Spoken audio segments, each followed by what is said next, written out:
Hey, ¿qué tal? Te saluda Eric Mazore y bueno, pues te quiero recomendar que veas a mi amigo El Bumper, las mejores entrevistas, el mejor contenido, todo lo que quieras saber aquí en Bumper's Wacky Wednesday.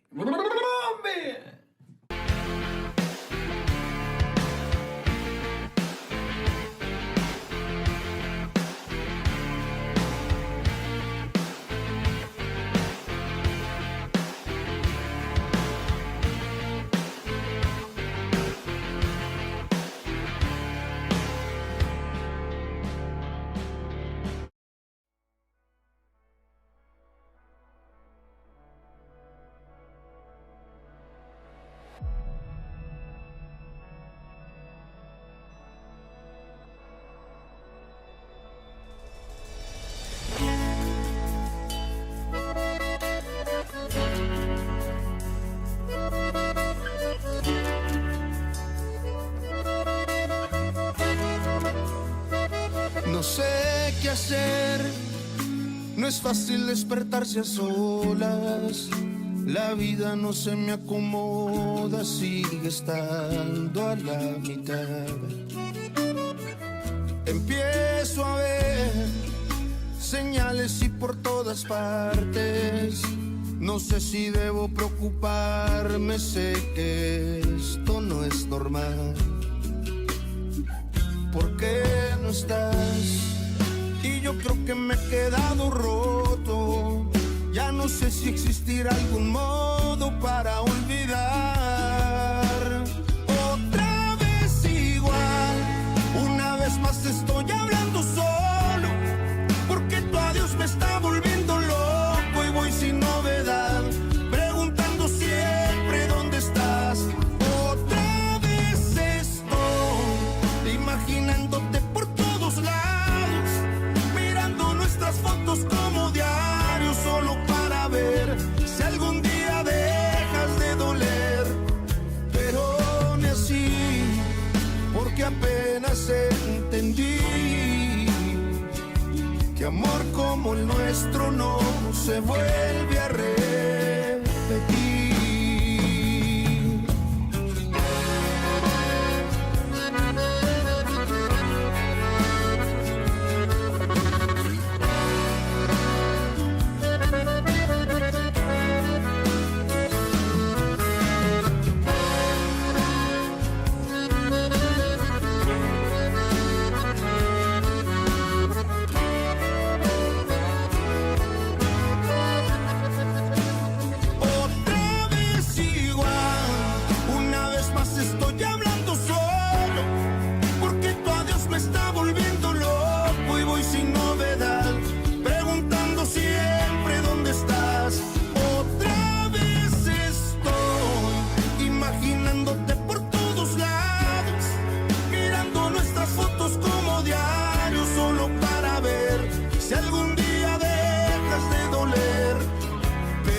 Entendí que amor como el nuestro no se vuelve a repetir.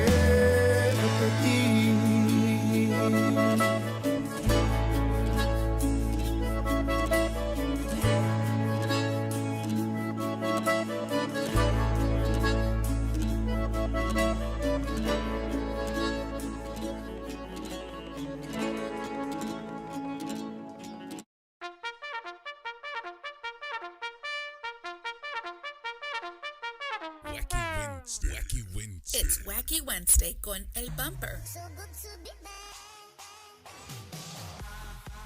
Unfiltered, the real deal.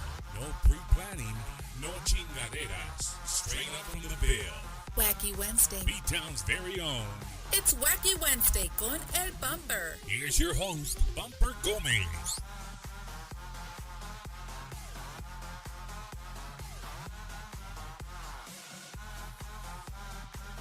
Good evening. Welcome to another episode of Bumper's Wacky Wednesday. I'm hoping you're having a fantastic Wednesday wherever you find yourself here in the United States and Mexico, wherever you're watching from. We're hoping you're having a great day. We are here enjoying some much needed rain in South Texas. Pues aquí en San Antonio. I can't say the rest of South Texas. My guest said that hopefully the the rain follows them back home. But ladies and gentlemen, I want to welcome you to Bumpers Wacky Wednesday. If this is your very first time watching Wacky Wednesday, welcome to the episode. Welcome to the show. We try to bring you the best en la onda tejana, conjunto. And tonight, we'll figure out what he calls it. We'll leave it at that. But no, man, tonight is a very special night for me, a very special night for Eddie. And you know what? Actually, a very special night for all the Wacky Wednesday fans that have been following us for 5 years, man. We've been doing this for 5 years, and this is crazy, man. It really is for me. So again, the show is absolutely free. Like I tell you guys every single week, we just ask you guys to do one thing. If you're on YouTube, make sure you like, subscribe, and share. And if you're watching on Facebook, just share it, man. Share it for your neighbors. Share it to your comadre, your compadres, whoever, your tío, your tías. If they're not doing nothing, hey, turn on the TV, sit your kids down, and enjoy some good entertainment tonight. So with that being said, ladies and gentlemen, my guest this evening, I know a lot of you are doubting me. You're like, Bump, I don't know, Bump. I don't know if he's going to show up, bro. I don't know. But as promised, my guest this evening, Mr. Rene, el tío Rene from Grupo Intocable. ¿Qué tal, Rene? ¿Cómo estás? Welcome to the show, brother. Thank you for having me here, bro. Yeah, man. I've been, me and Eddie, to be honest, we got in trouble already, tío. We got in trouble already. You mind if I call you el tío? No, hombre. Okay, call so. you want. Just don't call me late to the dinner table.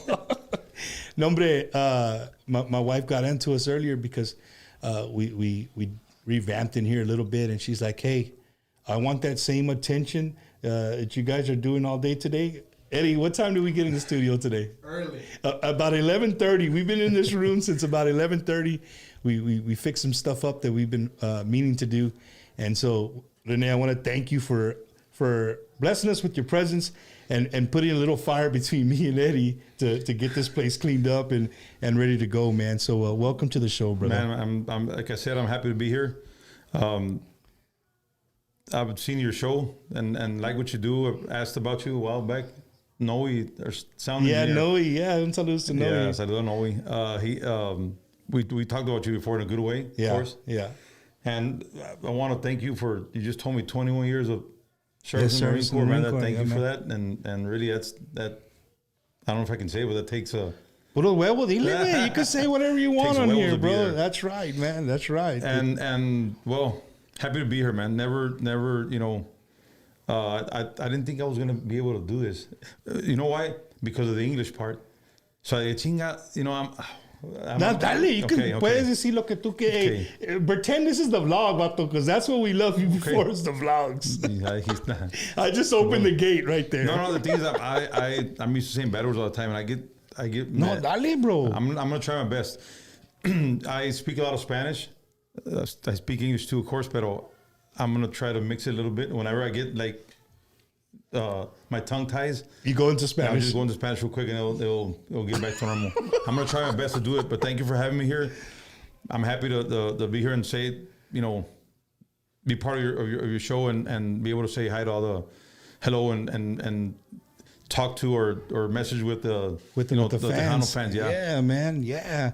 And, you know, speaking of Tejano, Rene, I just, here on the show, we have battles. We don't have battles, but some of the artists come and, pues, they're norteño light, y tenemos conjunto, and tenemos, like, everything is labeled, right? Everything is always like, this is what you are, and this is what we're, Intocable has been able to take off any label and just say we're Intocable. Would you agree? You know what, man? It's and we learned that at the beginning because when we first started, our biggest influences were Ramon Ayala and La Mafia. You know, we wanted to do everything they would do, as any band. You know, when you start, you have your bands that you idolize and you try to go that way all the time. And we had a hard time with our trying to get into a record label because they say, you know, we're too norteño. And then we'll try some other record label, and they're too Tejano, and we're always like caught in the middle. Right. And back then, it that was something that mattered, I guess, or something that they used to, you had to be labeled either Tejano or regional Mexican, or, they had a label. And nowadays, it's like, we got fed up of it, really, and we just said, it's just music. It's our, it's music. And we, label us whatever we want. Just give us a chance to, get out there. To play the music, yeah. And we were given the opportunity, and thanks to God, and it was, I guess we just labeled the music after everything. And it's funny you bring that up, Rene, is because, me, I grew up in a small town. I grew up in Beeville, Texas. Right. También aquí in South Texas, right? And I remember when Intocable came out, I remember seeing him. I want to say he was probably the Texas Grand, ahí in Beeville. And pues salieron with, you guys had the leather jackets with the hanging tassels and all that. Well, and of course Tejano that I was La Fiebre, Más, all these bands with the sparklies, and they're dressed differently. The only person that I knew that I loved like that was Ramon Ayala, and I saw Intocable come into the Tejano scene, so to say, but then it's kind of like they disappeared as Tejanos. Didn't disappear, like you guys didn't go away, but it's just you guys got away from the word Tejano, and I guess that's where you guys figured out, right, on your own, like like you said, it was damn if you do and damn if you don't. If you were Tejano, you were a regional Mexican, norteño, whatever. You guys took off, dude, and labels didn't matter anymore. You know what I mean? Yeah, I'm from a small town as well. Well, we all are from a small town, Zapata, and it's a border town. So we used to get the Mexican radios from Monterrey and Miguel Alemán, Nuevo Laredo. We used to get some radio signals there every once in a while. We knew more or less what time we could go. There was a park, or it's not there no more. There was a park going from Zapata to Laredo. We call it Parque de la Loma. Mm-hmm. So we go and it was on top of a hill. So we sometimes at certain hours we can get some radio signal from there.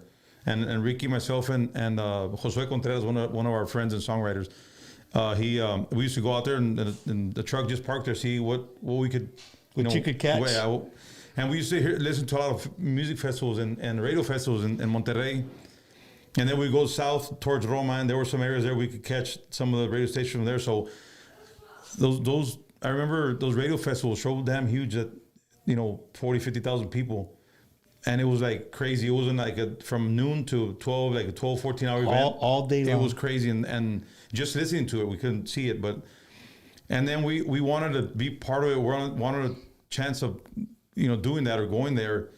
That's why we decided to aim more, since all this label stuff happened, was happening, and we were like kind of caught in the middle. So we decided to go into okay, let's go. Why don't we go into Mexico and try Mexico, see if we can get it into something like that, and then maybe that's going to help us. Yeah. And sure enough, it went to met the Canos from Cerca back then. We went in there and through Ramon Ayala, Jose Luis Ayala, en paz descanse, Ramon Ayala's brother, drummer.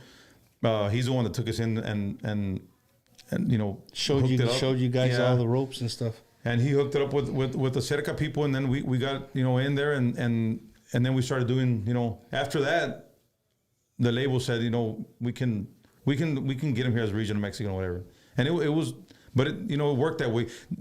That was we planned it that way, and thank God we had that break, and we went in there and it worked for us, man. It's but we never left the Tejano scene though. It's Tejano's been it's in our blood also. What I love to see, and Rene, this is speaking as a fan, like what I love to see is like anytime you guys have performed and like in the background you see a Texas flag. I remember seeing you guys. I was stationed in California, and you guys played at the Del Mar Fairgrounds there in San Diego, right there by the water. Oh yeah. And I remember going and I took a flag, and pinche Texas flag, dude. Pues ahí, pues is there. Everybody's from California, like, you know what I mean?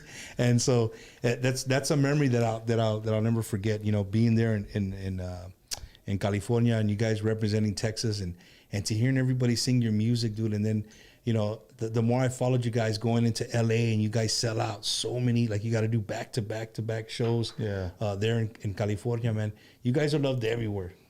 Man, we you know, we're so damn blessed, you know, to got this opportunity you know, to play music and have our music, you know, Played all over the place. and it's been good. We can't complain at all. We do a lot of Mexico, United States. We've done Colombia, Guatemala, and you know, it's Canada, and it's like, man, it's weird how there's a lot of Latin people everywhere, and they, you know, they enjoy the music and they enjoy what you do, and you know, again, it's a big blessing. I can't, you know, thank God enough for it. Hey, Rene, you said Canada, vato. There's raza in Canada like that? Oh yeah, bro, it's crazy. Yeah, Really? Yeah. We go there almost every year, and you don't expect it, but you know, there's people from everywhere. We you know what's crazy? We went. You know, Ricky plays a lot of golf, and he wanted to play golf. I think it was in Montreal. I don't remember. We went there, and the lady that would run the clubhouse. Mm-hmm. This is what it's called, clubhouse. Yeah, the clubhouse. Yeah. She was from Corpus Christi. Dijo, "Mala madre, like, so I know where zapatos at." No, you don't. You know, like, no, you don't. And he goes, "Yeah, I'm from Corpus." He goes, "Wow." So it's a small world. So there's people from Corpus, and we've seen people from the Houston area, a lot of people from the Valley, and it's you know, we meet up with a lot of people from Tejanos. It's crazy to see, you know, again, I love to see how much people react to you guys' music from all over the world, man. And to see people, you know, on TikTok play your music. I mean, that's got to be a crazy feeling. But Rene, here on Wacky Wednesday, bro, the reason it's wacky porque pues we're all over the place. We can start here and go back and you know, Rene, when I do these things, bro, I like to do my little homework, and I watch a lot of interviews. I watch a lot of things, and you know, me and Eddie, we sit there and we talk, and we're like, hey, dude, we can't ask the same question, but we want to be different, dude. You know what I mean? So, you know, here's a question that I have for you, is just, what was Rene like growing up, bro? Like before Intocable, before anything, just growing up in Zapata. Like, what was life like for Rene? Man, it's Zapata. There's something with that little town, but you know, it's. I love living in Zapata, and it's like, you know, there's nothing to do. But if you have horses, as you know, cows, you know, work animals for the county fairs, and you know, stuff like that. We have a little golf course there. It's like everything, you know, enough to live, enough to enjoy life. That's, you know, pretty much it. We have like $8 stores. Yeah. It's a rare. I don't think nobody else has that. How many dollar stores? Like maybe 8. Different ones, you know, different.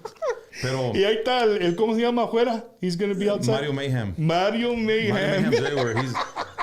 That guy needs to be in a damn un pinche statue como de Rocky Balboa and Zapata ahí. If you guys don't know Mario Mayhem, when you're done with the show, go look up Mario Mayhem. You'll know exactly what we're talking about, man. Yeah, Mario's a good kid, man. So you grew up in the country, man, and you grew up on ranchos doing ranching stuff. Just my dad used to train racehorses, and we grew up doing that and helping him and just, you know, just enjoying, you know, life. It was cool. We played, of course, we went to high school, played football, baseball, that stuff, but you know, It was life. It was good. It's a good life, man. I love small town life. Small town life is so different, man. You know, my kids, they kind of grew up more a city, and sometimes I tell them stories of growing up in a small town, and they're like, "Dad, that's like movie stuff." Like, and then my friends come over and they're like, "Hey, Bump, remember when we were at this rancho and we did this and this?" And my kids are just looking at them like, "Hey, Dad has never been lying to us." I lied to you, man. It's a different. It's a simple life, man. You know, Rene, también doing this podcast and having friends, especially in the Tejano industry, I thought was really cool is the minute that we announced that we were going to have you on the show, I think every drummer from every single Tejano band blew up my phone and they're like, the GOAT, you know what I mean? How does that make you feel, man, that people consider you the GOAT? No, man, there's so much talent in the Tejano industry and musicians that it's unbelievable. I've seen some guys play. As a matter of fact, aquí in the stock show this past year, last month, there was a band playing. I don't know the name of the band, but they played a country, they played El Tejano and everything. Bro, I sat, my kids went to go do something. I just stood there waiting for them, and I was like maybe 20 feet away from that drummer. He could play drums. I was like, my mind was blown away. He could play drums, and it's like, wow, man. There's crazy talent in the Tejano industry. When and I'm not the GOAT. I'll never be the GOAT. There's I can name you a lot of GOATs that I know and I met, but the Tejano industry is so crazy in talent. It's unbelievable, man. Yeah, the musicos, man, they're hard to come by, man. They're awesome, musicians. It's just cool. I really and then today I put, hey, if you could ask Rene one question, what would you ask him? Hombre, vato, los questions, dude. The questions. So one of them was from our good friend B.R. Montemayor. He plays with a group called Grupo Presión. Yeah. They're from the Dallas-Fort Worth area.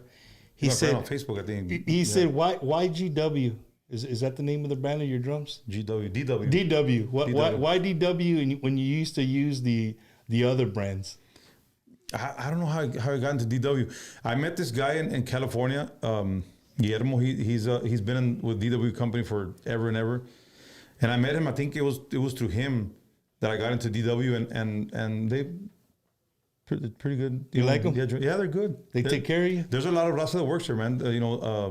Latin people that work there in that company, and they're cool people. So Rene, somebody of your stature in the music industry, like if you go to that company and you want some drums, like is it like they walk you around the factory and show you like how they make them, or are you like that? Like, hey, I want them like this, but they'll take you and give you a tour of the. I mean, we've done the tour several times, but not like what do you want, Mr. Martinez? No, not that much. Just I still have to pay for it, so that's funny. But man. I mean, but they're cool people. I mean, there are. I love how Raza feels about Intocable, bro. Intocable is for what'd you say, 35 years? 30 years? 30 years, yeah. 30 years, bro. It's crazy. 30 years you guys have been touring and rocking the hugest amount of fans you've ever seen at all these places, man. It's got to be a crazy feeling, bro. It is, man. It's and you know what? What's crazy about it? I didn't realize we've been on the road for 30 years, maybe 6. When I realized it's like 6 years, maybe a year. I'm going to say a year. When it started, like, we're just saying that, bro, next year will be 30. It's going to be 30 years next August. And we've been on the road. And I said, shh, I didn't, I never realized it was that fast, and I still remember the first gig, as Intocable, and it was like 30 years later, it's like chingao. But I just finally, hit me, and it's hitting me pretty bad. Really? Oh yeah. Like just this year, 2025 came. You're like, hey, it's 30 years. I said, chingao, my 30 years. It's like crazy. I never realized it. I've been touring more than half of my life, and now that I see my kids, grown up, and I'm like, well, I missed out on a lot of stuff, man. Really, it's crazy. That's crazy. And speaking about missing out, man, we followed you guys when you guys started the vlog. Like I don't think anybody was doing that. Like I don't remember anybody doing anything like Intocable's vlog. And I remember just religiously waiting. I knew what day that they were going to release, what hour, and I would just wait and refresh YouTube, refresh, because I wanted to see the next one. And Rey, no porque estás aquí, like la neta, like the vlogs were, that was you. That was Rene's, like you could have made a sitcom, you could have done a comedy. Bro, you took us down. I remember one of the ones was I think you guys were like in Detroit or Michigan, and there was a fire, and y'all took off towards the fireway, and you just started freaking like if you were live from the fire. You know, Marco's our tour manager now. He likes, you know, taking pictures and videos and stuff like that. He does videos for other bands sometimes, and he just, you know, we were just messing around. He wanted to, I think he got a new camera and he wanted to just try it out. So we started doing, you know, just crazy stuff. And he does editing and started doing all that. And he just made up, you know, a vlog. And I said, is it okay if I do it? Yeah, no problem. And it just started something, just, you know, just messing around on the road, trying to, you know, make it. Yeah, kill time, you know. And Rene, you know what it did though? It really showed us another side of you guys. Yeah. And I don't think maybe when you started that, you probably didn't realize that it was going to do that. But as a fan, we saw the normal guys just like hanging out on the bus, bullshitting. Yeah. You know what I mean? Talking shit to one another. Like what you think would happen on the bus, that's what was happening on the bus. It still happens, but it's not recorded no more. So we tried, you know. You know what? I was a little ashamed of myself because of bad words. I didn't know I could say so many bad words. And because, you know, when I talk, I'm maybe driving with Joe up here, I said maybe 1,000, maybe Joe, from the radio to here. But it's like, you know, I don't know why, but it's part of me. And when I started realizing, I'm saying too many bad words, man. And you know, my kids every once in a while say, Dad, you know, like, ¿qué onda? Why say? They're cool with it now, but before it was like, Dad, are you really saying all those bad words on purpose? Or, no, maybe just the way I talk. I'm gonna try and fix it, but you know, it's hard, dude. It's hard, man. On the way, Oscar, our manager, told him, he messaged me earlier and said, I'm on my way to San Antonio, man, for the podcast with Bumper. He said, oh, cool. Nah, you enjoy it, man. Just don't say bad words. I'm gonna try not to. Hey, then this pulled up at the exit and said, I'm turning around because this can't happen. Try not to say bad words. It's gonna be hard. Man. I'll try my best. No, Rene. It's you, bro. It's you. Like I mean, I get it. When I started this too, I always get people usually older people, especially on YouTube. They're like, "Hey, I really love your content, man, but you gotta cuss that much." And I'm like, sometimes I want to come and say, "Yeah, I gotta fucking, I gotta cuss like that." But no, I've tried to cut back quite a bit. Intocable, man. The name Intocable. Where the hell did you guys come up with that name? Again, man, one of those days that it was Ricky, Josue, and myself. We were cruising in town and cruising in Zapata, vato? Yeah. It was badass. How far is a cruise? Maybe three-quarters of a mile from Dairy Queen. And then there was a Falcon Motor Motel. You turn there and then come to the pumping shop. The people in Zapata are going to know what I'm talking about. Come to the Conoco pumping shop and then go back. That was the cruising part. So we were cruising one of those days that we were looking for radio signal to listen to music. It was a Sunday, I think it was, Sunday afternoon. And we were because it was Ricky Munoz and Los Tejanos. And we needed a name as well because we had a gig with Excelencia in Hebbronville, Texas. It was August 18th of 94. And we needed a name for the poster and stuff. Yeah. So Josue came up with that name. Josue, the songwriter, said, why not Intocable? Intocable, yeah. So we cruised for a while and it stayed Intocable. We said, well, we go to radio stations, they're going to say, you know, Intocable, you know, you're not playable, whatever. And some would, like, maybe cagando paro or whatever, like, no, I can't play you because you're Intocable. They would give a CD back or stuff like that. Pero it was like, okay. Pero then eventually they'll play it and it was cool. Rene, has there ever been like a moment that, you know, you sat back on your drum set and either like look out at the crowd? I mean, of course you got to be playing, but where you just like, damn, dude. I mean, right now, just watching your facial expression, and you kept saying like, man, I can't believe it's 30 years and you're trying to, you know, trying to slow down a little bit.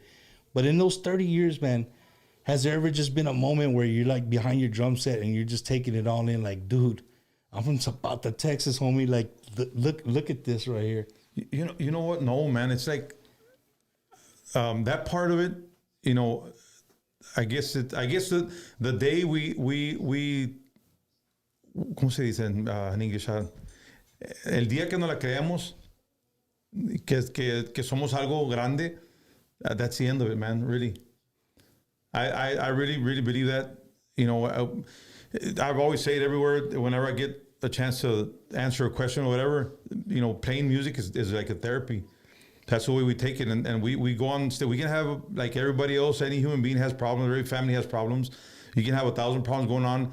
You go on stage and just relax and just play music. It's like a 2-hour therapy session. You know, you're playing music, the people are enjoying it, they're dancing, they're singing, they're, you know, having a good time. And that's like taking, you know, you're like going, like being hypnotized and going into, you know, right. It's that's your realm. That's your wallet right it's there. It's a badass feeling. You know what? And it doesn't, you know, they asked me a question similar to that, and I answered that.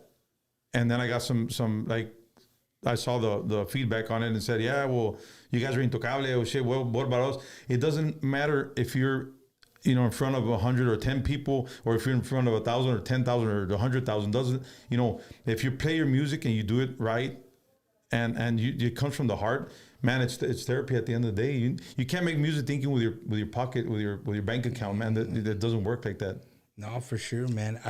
And you know, you talk about, you know, playing music right at that time, but what sometimes people don't see, and the more that I've hung out in this industry, like, I see the load-ins, I see the early mornings. I like, you know, Noe, like those dudes are working, right? Like those guys are working. I know what you're gonna say. No, he doesn't work, right? No, it doesn't work. No, but you know, bro, we have the best, and I've always said it. We have the best team, the best road crew, the best management. Oscar and Marco, they're two guys, and they run the whole operation, man. And it's like, and I always say it: if you don't have, you can have the best players, and if you don't have the best coaches or management, you're not going to win a game. Yeah. And it's, you know, here Oscar's been, you know, great. You know, he's a great guy, great, you know, business person. You know, he always looks out for everybody's best interest, and you know, our crew they'll work 24/7 if you need them. Man, they, you know, hats off to them, man. Our drivers, you guys always you know, sound good. It looks good. That it takes a family to put that together, man. Yeah. And it's a hard thing to do, man. But you know, just watching you guys, like any production you guys ever do, it's always, of course, it's top of the line, man. But what about the days of can lighting and, you know, those maybe? I love them, bro. I was the one that would set everything up. So I still like to help the crew every once in a while for maybe cardio or something. Yeah. And until my back gives on me, but I'll you know, I love playing, and that I still remember that Heavenville day, August 18th of '94 with Excelencia. I still remember going. We used to go. The thing is that when we first started, we used to go. Honorio Garza, he's watching. Un saludo para Honorio Garza and all his family. He used to, back in the 80, 87, 88, he used to make a lot of events all over the place, and brought all the Tejano events also, and he used to do Mafia, he used to do Chamacos, he used to do I mean, you name it, everybody, yeah. So we used to go all the time and to the load-ins and stuff, and we'd always knock on the door, and he would always open for us, and always just, you know, we're almost same age, and we used to hang out together. He gave us an opportunity to meet a lot of people in the industry. We played also. We opened up for bands. He gave us opportunity to do that, and it was, you know, we love, you know, seeing that. We love, you know, being part of that, and that took us to, you know, setting up our stuff. After playing with all those guys, you know, you can't settle for less no more. You have to. You got the standard up here. You got to meet the standard. You have to go, and we have to do maybe at a smaller scale, but make it, you know, look good, and you know, that's what we used to do all the time. And you know, you go back to playing with Excelencia and days like that, but isn't it for all my Tejano fans, what was Rene's go-to Tejano? Like, I know you said La Mafia, right? But like growing up in high school, like what was like what was Rene's shit? Like, hey, when I hear this, do you know how many times Mafia made me cry, man? Mafia songs, you know, even if it was a breakup, if it was a, you know, whatever it was like Mafia was always a go-to band. I love Tejano music, man. I'm a fan of Tejano music. I love Tejano music. And it's, pero Mafia had those songs that boom, Just hit you right there. Ricky and Josue and me, we used to go to Laredo when they were going to release an album. Yeah. And to the record shops there, or Roma, whichever one had it, he would call, remember, he would call in my house, hey, ya llegó all these, Mafia's albums out, let's go. We would hop on the truck and take off. And we would listen to it over and over and over again. It was like chingao. So every time you had like a little, breakup or a little something with a girlfriend, it was like, boom, mato. I got a song for that. Yeah, regresa a mí or whatever. And it was like, we wouldn't drink. We were kids, but listening to Mafia song by yourself in the room is like chingao. No, in the dark. Hey, in the dark. hey, you know what it is? It's funny, man, because to hear it coming from you, like, it's true, bro. Like, that was the kind of music you would just, like, for anything that happened in your life back then and there, back that time. You know what? Es que Mafia, they were like Tejano, but they had a little mixture. And they had a little, it was a Tejano, same animal music that you could dance to and everything, but it had that little twist or that little pinch of international flavor. Yeah, and the lyrics and everything was like they had a very como se dice, melódica, like the way of playing the music was the music they would bring out is always like, the melodies were beautiful, and then Oscar's, the way he was singing the songs were like, man, even if you could be at your best times with your girlfriend or whatever, but it was like so damn, So La Mafia. So Mafia. So it's easy to say Rene's favorite Tejano group of all time, La Mafia. It has to be Mafia. But again, when the times we used to be in Laredo, Little Joe and Agustín Ramirez, Chamacos, of course, Excelencia would be there, La Fiebre, Gary Hobbs. I'm not going to go to every single one. Sometimes Elsa Garcia. I remember Elsa Garcia was like, "Wow, Elida, I'm so heartbroken with Elida retiring." And she's a very good friend, and Elida's, I love her, man. She's a great person. When I heard the Facebook, the farewell tour, I said, "What the hell is going on?" She has a very unique voice, and her and Lalo do a lot of great stuff together, and it's like chingao, it's hard to we're losing somebody big in our industry, and with the word retirement in there, talking to you before the cameras are rolling, and we mentioned the 30 years and family life and how things have slowed down for you, and you're enjoying more things that probably you used to get to enjoy. Does Intocable see that in the future, or you guys just? I either I heard it or I read somewhere where I think 2025 you guys are playing lesser shows, right? Yeah, we cut back a little bit in these past years, and our goal is to try to do just little less dates a year, because it got to a point, man, we're working Thursday to Sunday, get home Monday, recoup Tuesday, and then Wednesday go back on the road. It was like there's no life, man. There's not one day with your family. It got pretty crazy for a while, and it's like you find out and say, "Chinga, it's not about getting everything that comes at you. Sometimes you have to let stuff go by and maybe do them next year or whatever." And Oscar, our manager, he's been structuring stuff so we can play a little less dates and be less worn out. At the end of the tour. It's got to be a lot of it, because like if you, I see you guys on private jets, on doing all these things, but if you can have somebody who can plan it right. And maximize your time at home, that's a badass management team right there. You know what I mean? He's working on it. He's good at it, and he's doing a great job at it. And not because we don't want to be out there, but we think we'll be able to, I guess health wise or because you get burned out, man. The road's pretty, it can be pretty bad on you, and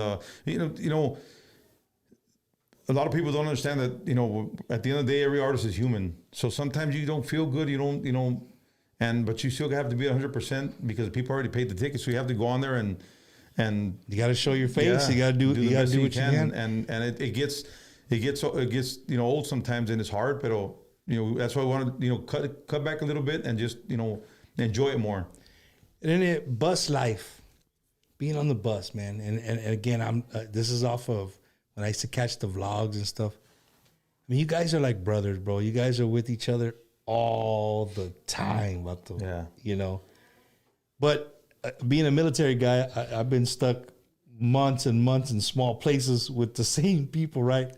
you could get on each other's nerves real easy, bro. Yeah. Real easy. No, we've been together for so long, man. It's the same. We've been the same crowd, the same guys, and we try to to keep it that way. We know each other so much that we know when someone's in a bad mood, someone has something going on. We just we're gonna go eat, man. Si quieres ir, vamos a estar or whatever, and we know what's going on.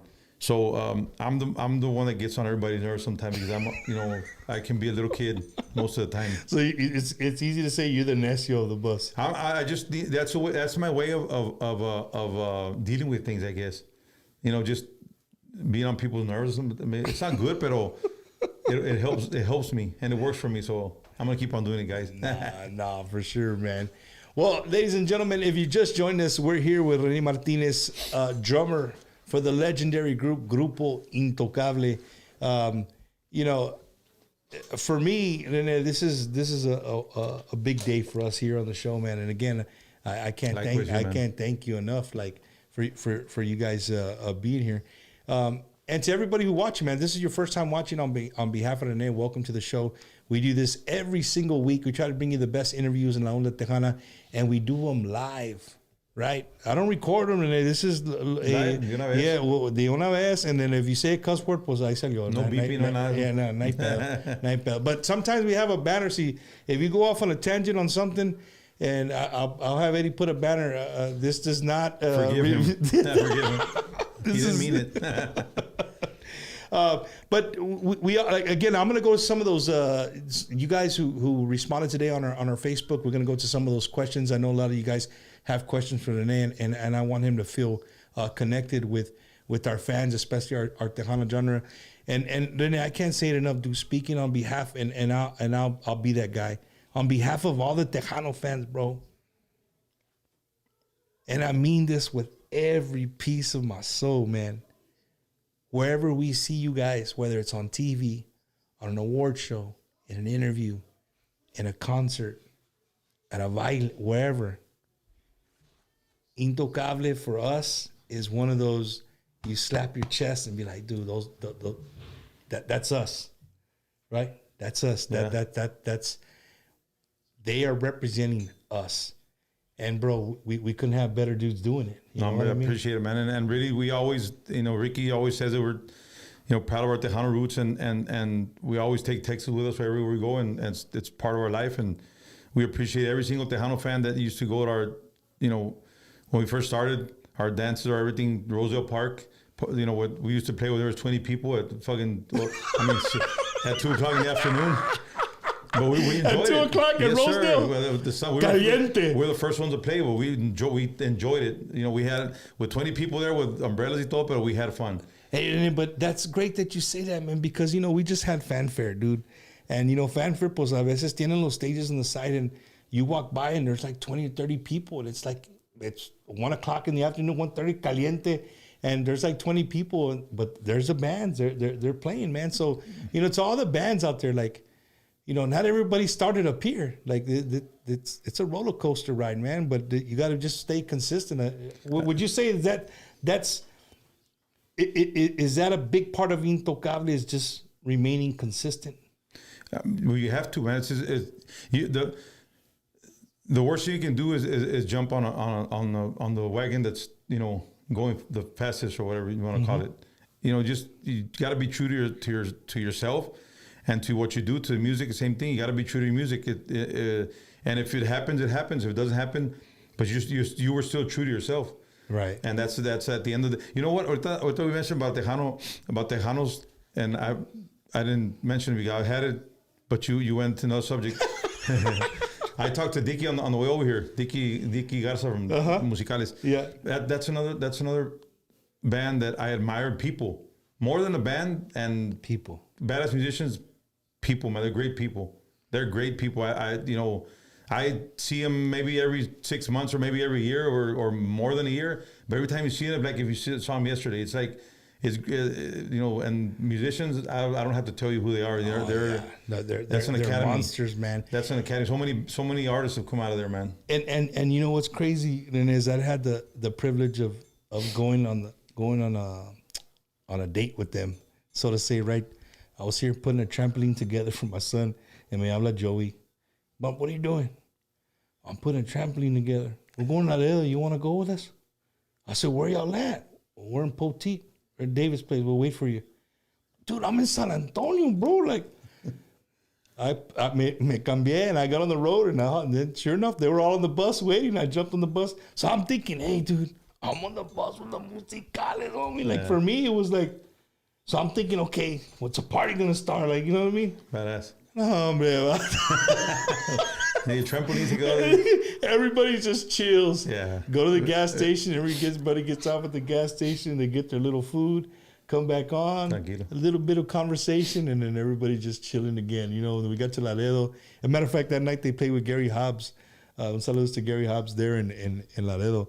But yeah, man, I got to go on a bus with them, and I thought it was cool. Like for me, I was just like, David Lee gave me a little conversation, but for the most part, everybody's just real. And maybe they quiet. wanted you to keep the driver awake or something. No, you know what? You know what's weird? I mentioned about an audio. Garza, he took David Lee once, many times. But once the first time we saw him in Zapata, we got there early, of course, and estábamos como que we were blown away. It was like llegaron there, start putting they started putting the PA and stuff on there, and then we saw Billy O'Rourke being a white guy, and then bajo sexta said a la madre. And then we started playing it, like, a la madre, Ricky, see that, man? That's a white guy playing bajo sexto. A la madre, bro. So we waited for sound check, of course. And que se arrancan, bro, that, David Lee's, the guys, Mr. Garza was still there, and it was like, we were blown away with that, man. Y luego viendo, of course, seeing Noe there, and, with his long hair. Remember Noe's long hair? Chinga, David Garza even has Millie Vanetti here as a damn sound engineer. Estamos pinche Noe. I love Noe to death. Noe, saludos si me estás viendo. Speaking of long hair, I remember one of the comments today was like they were to ask you if you were to grow the mullet back. Chinga, bro, I wish I could. I got to the age where it doesn't grow like that. I cut my hair yesterday, and the Vero, she cuts my hair and goes, then I need to tell you something. What's going on? It's less than last time. But ni modo, I mean, what do you want me to do? But it's getting less, I understand, but I like the mullet, but I don't know. Yeah, poquito nomás. Just a little bit, yeah. Just a little bit. Yeah. No, that's a little. Somebody had said, "Hey, you think Rene would grow the mullet?" I said, "Man, I don't know, man. I don't know." Well, Rene, here on Wacky Wednesday, we love to promote new music, bro, and stuff that's out there, stuff that's coming out, and Eddie works hard. We started this thing in the beginning here called "What's Bumper Bumpin'." And what we like to do is we take like 2 or 3 songs and we let the people hear them, man. Maybe they haven't heard them because, radio, Intocable is not short of being played on a radio anywhere, but radio's radio, man. Radio's radio, right? But we like to put some songs out there for the people that are listening, and maybe you might come across a song that you guys like and you guys check it out. So here's this week's, man, brought to you by my good friend right there, Mr. G right there, 830-281-0538. That's 830-281-0538. Give him a call if you're looking for a DJ in the Pleasanton area, out that neck of the woods, or even here in San Antonio, man. Hit up Jammin' G. He'll take care of you. Let him know Bumper sent you. It's time to check out What's Bumper Bumping. Tranquilo, tranquilo me voy. Tranquilo, tal cual como soy. Hoy me voy de tu vida. Déjame que te diga que es mejor separarnos que vivir como extraños. Es mejor decir adiós. What's Bumper Bumping? Lucita, brindemos toda la vida, cada fin junto a ti, otro yo toqué. Mi mezcalito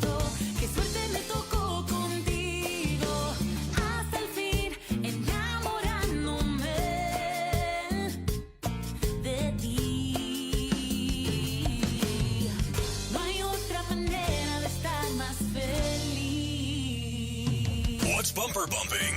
Si me ves cantando, es que por dentro tú me estás matando. Si me ves cantando, quiero que sepas que por dentro estoy llorando. Si me ves cantando, en cada nota te estoy extrañando. Si me ves cantando, espero entiendas que aún te sigo amando. And that is this week's What's Bumper Bumping? Hell yeah. So if you guys haven't checked out, make sure you guys check out all those new songs right there. What's Bumper Bumping for the week. Eddie, thank you so much. That was great, man. Make sure you guys go out there and show all those artists some love. We would greatly, greatly appreciate it. We're here live with, I'm going to call him the GOAT, but he doesn't like to be called the GOAT. Can you imagine, like, ¿cómo se llama el quarterback el que nobody likes, but he's the GOAT? Tom Brady. Nah, Right? Tom Brady, he's the, I nobody. thought you were going to say Dak Prescott. You could see No, hombre. And speaking of football, Rene, speaking of football, vato, this was like probably one of the number one questions I saw on the, asking it is, why are you a San Francisco 49er fan? I have no idea, man. I have no idea. No, really, I never was a Cowboy fan. You know, everybody, my brothers told us I'm a Cowboy fan. Well, I have an Eagles fan, brother, Oscar, and then everybody else put Cowboys. And then I remember we used to get together and play football there. That in In the neighborhood, So a friend of mine, he had a Cowboys uniform. So when I say, hey, you need to order this, remember the JCPenney catalog or Sears? Can I say the names on the página? You could say whatever. So the catalog, we called. I think my mom called this many years ago, and no one había Steelers. That was the only uniform my size. So estaban los Steelers. I was Steelers for a while. Then I found Jets, pero nunca fue. And at the end, for some reason, no me acuerdo ni cómo, I became a 49ers fan. I don't know how. Jerry Rice. Maybe so. Pero también growing up, those were like the only teams that they would show like on TV. Yeah, like, you know what I mean? Cowboys and 49ers and yeah, sí me acuerdo. Pero and why I haven't. Well, otra cosa, I didn't want to. Everybody was a Cowboys fan and todo el barrio ahí también, so I didn't, Everybody in Texas is a Cowboy. I'm not a Cowboys fan. Oh, really? And I'm not a Texan fan. Órale. I grew up a Houston Oilers fan. Órale. So I'm a Tennessee Titan fan. You went over. And when they win, pues, okay, we suck. Like every year, I hope for the best, but No pasa nada. Yeah. I mean, we're a little better than the Cowboys, but, not bad. Everybody is. Hey, and everybody else is Cowboy fans on the bus? Ricky Checho. Alex is Johnny también is Cowboy. Alex is Vikings. Really? Yeah, Alex is a Vikings fan. Everybody else is Cowboy. Yeah, told them. Oscar's Redskin, and now he has to be a Commanders, but I think he's a Cardinals fan now. También de Arizona? Cambiaron nombre. He didn't. Yeah, he decided to leave as well. That's crazy, man. That's crazy. Saludos to my tío Jaime out there in Woodsboro, Texas. You know what Woodsboro is at? No. ¿Dónde está? You never been to Woodsboro, No. man? When you go to like Refugio, going to Corpus, un pueblito chiquito between Refugio. It's like in between Refugio and Sitting, I believe. Well, I passed by there many times. Yeah, he passed by this. And nomás tienen Dairy Queen. So they're an official town porque tienen Dairy Queen. Tienen Dairy Queen. Hey, does Zapata have an HEB? Nah. There was rumors, pero $8 Generals. Dollar store, different names, pero dollars. And nothing costs $1 there. No, hombre. No. Oh, that's hilarious, man. Rene, I really, again, I told you guys how much, when we see the band, how much pride we take in you guys being one of us and taking this style of music all over the world, bro. How is it like playing for, you earlier you mentioned you guys had gone to like Colombia. That's a different onda over there, man. Yeah. and the people, they're singing at the top of their lungs and they know every word and all that stuff.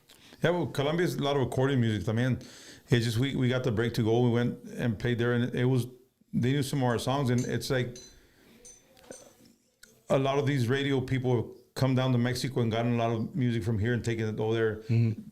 The accordion music kind of related to what they play over there as well, and I mean, it was good for us. We haven't gone back in a while, but it's a lot of bands that from Mexico go over there at least twice a year, and it goes real good for them, man. So they say it's real good.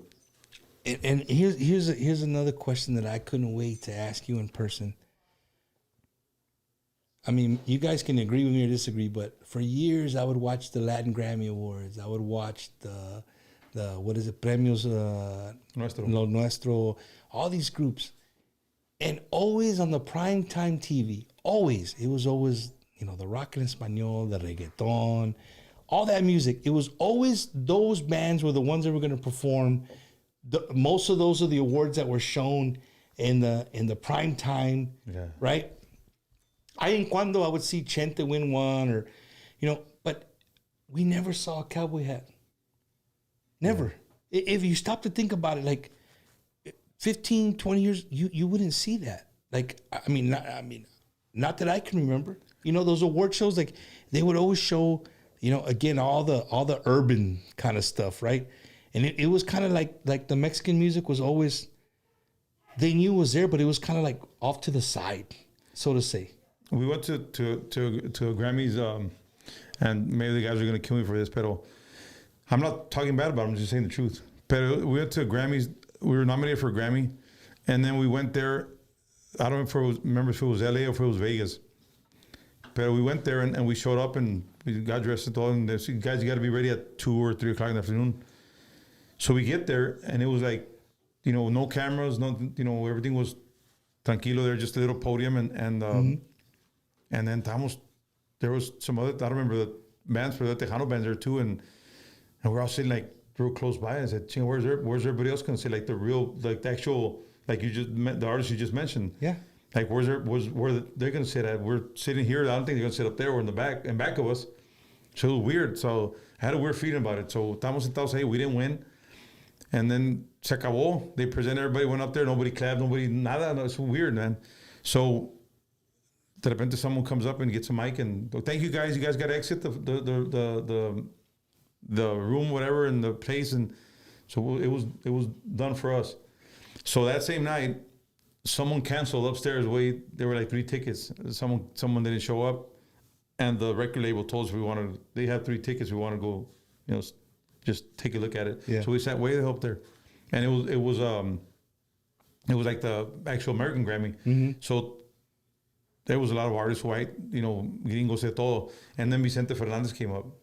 That was, estamos que wow, and he played a song, and I think he was the only guy that played live, and it was everything else was track. Yeah, and he didn't want to play track. His keyboard player told us later on he would never like to play playback.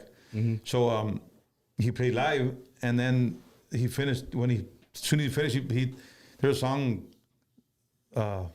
Acá entre nos, la canción. He always put the mic down. He would sing the song loud. You could still hear him. Yeah, bro. So he finished, and standing ovation by every single person in the room, and we got goosebumps, gacho. And this was the American Grammys. Yeah, it was crazy, man. So it was like after that. I remember the guy named Javi, the keyboard player, told us that after that they wanted him in every single event there was, because he made all those people like it made them freak out, man. And we still didn't get a chance to sit there, pero we saw Vicente and we left.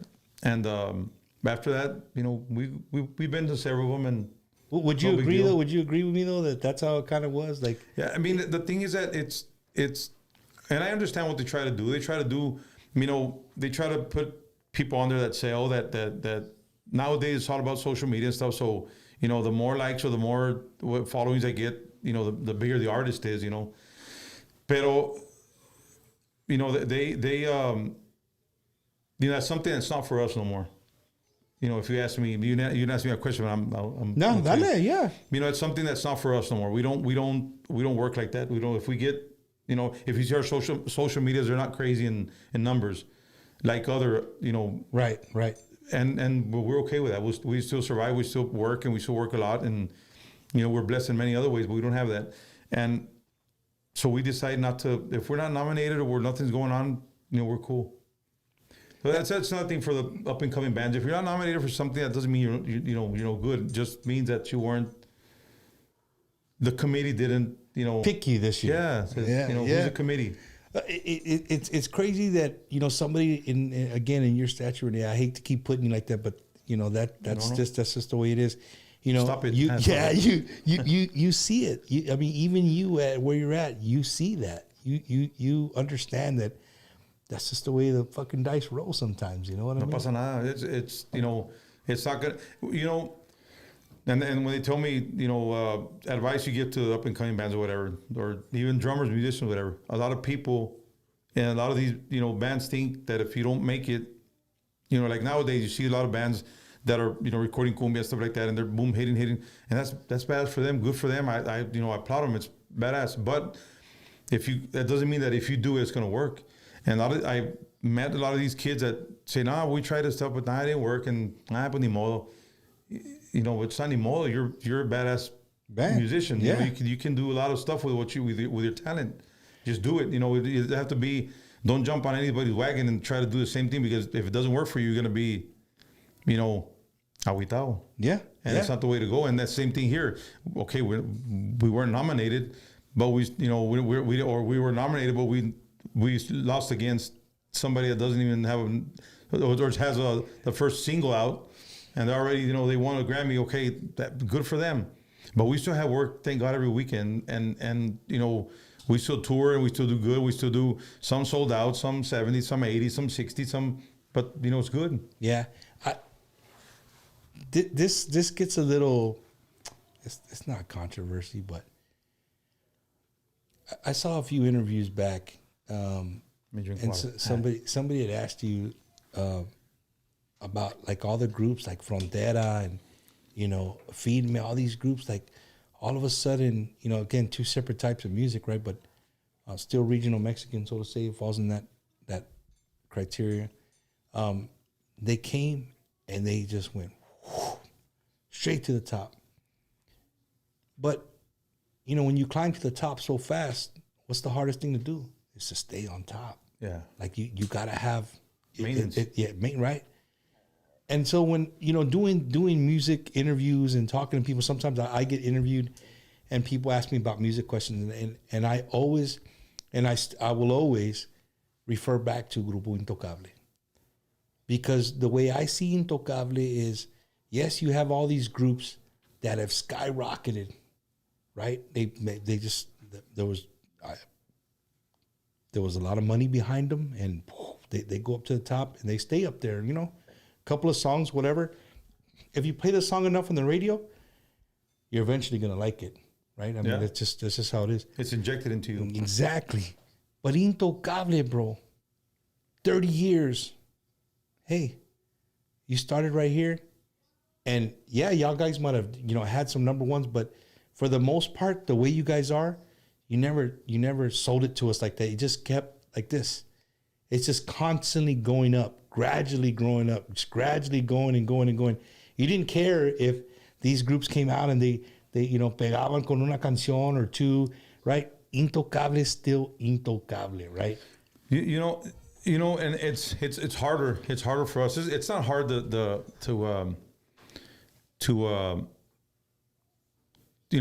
shoot up and real quick and then peak, and then it's not hard because they're doing it left and right nowadays.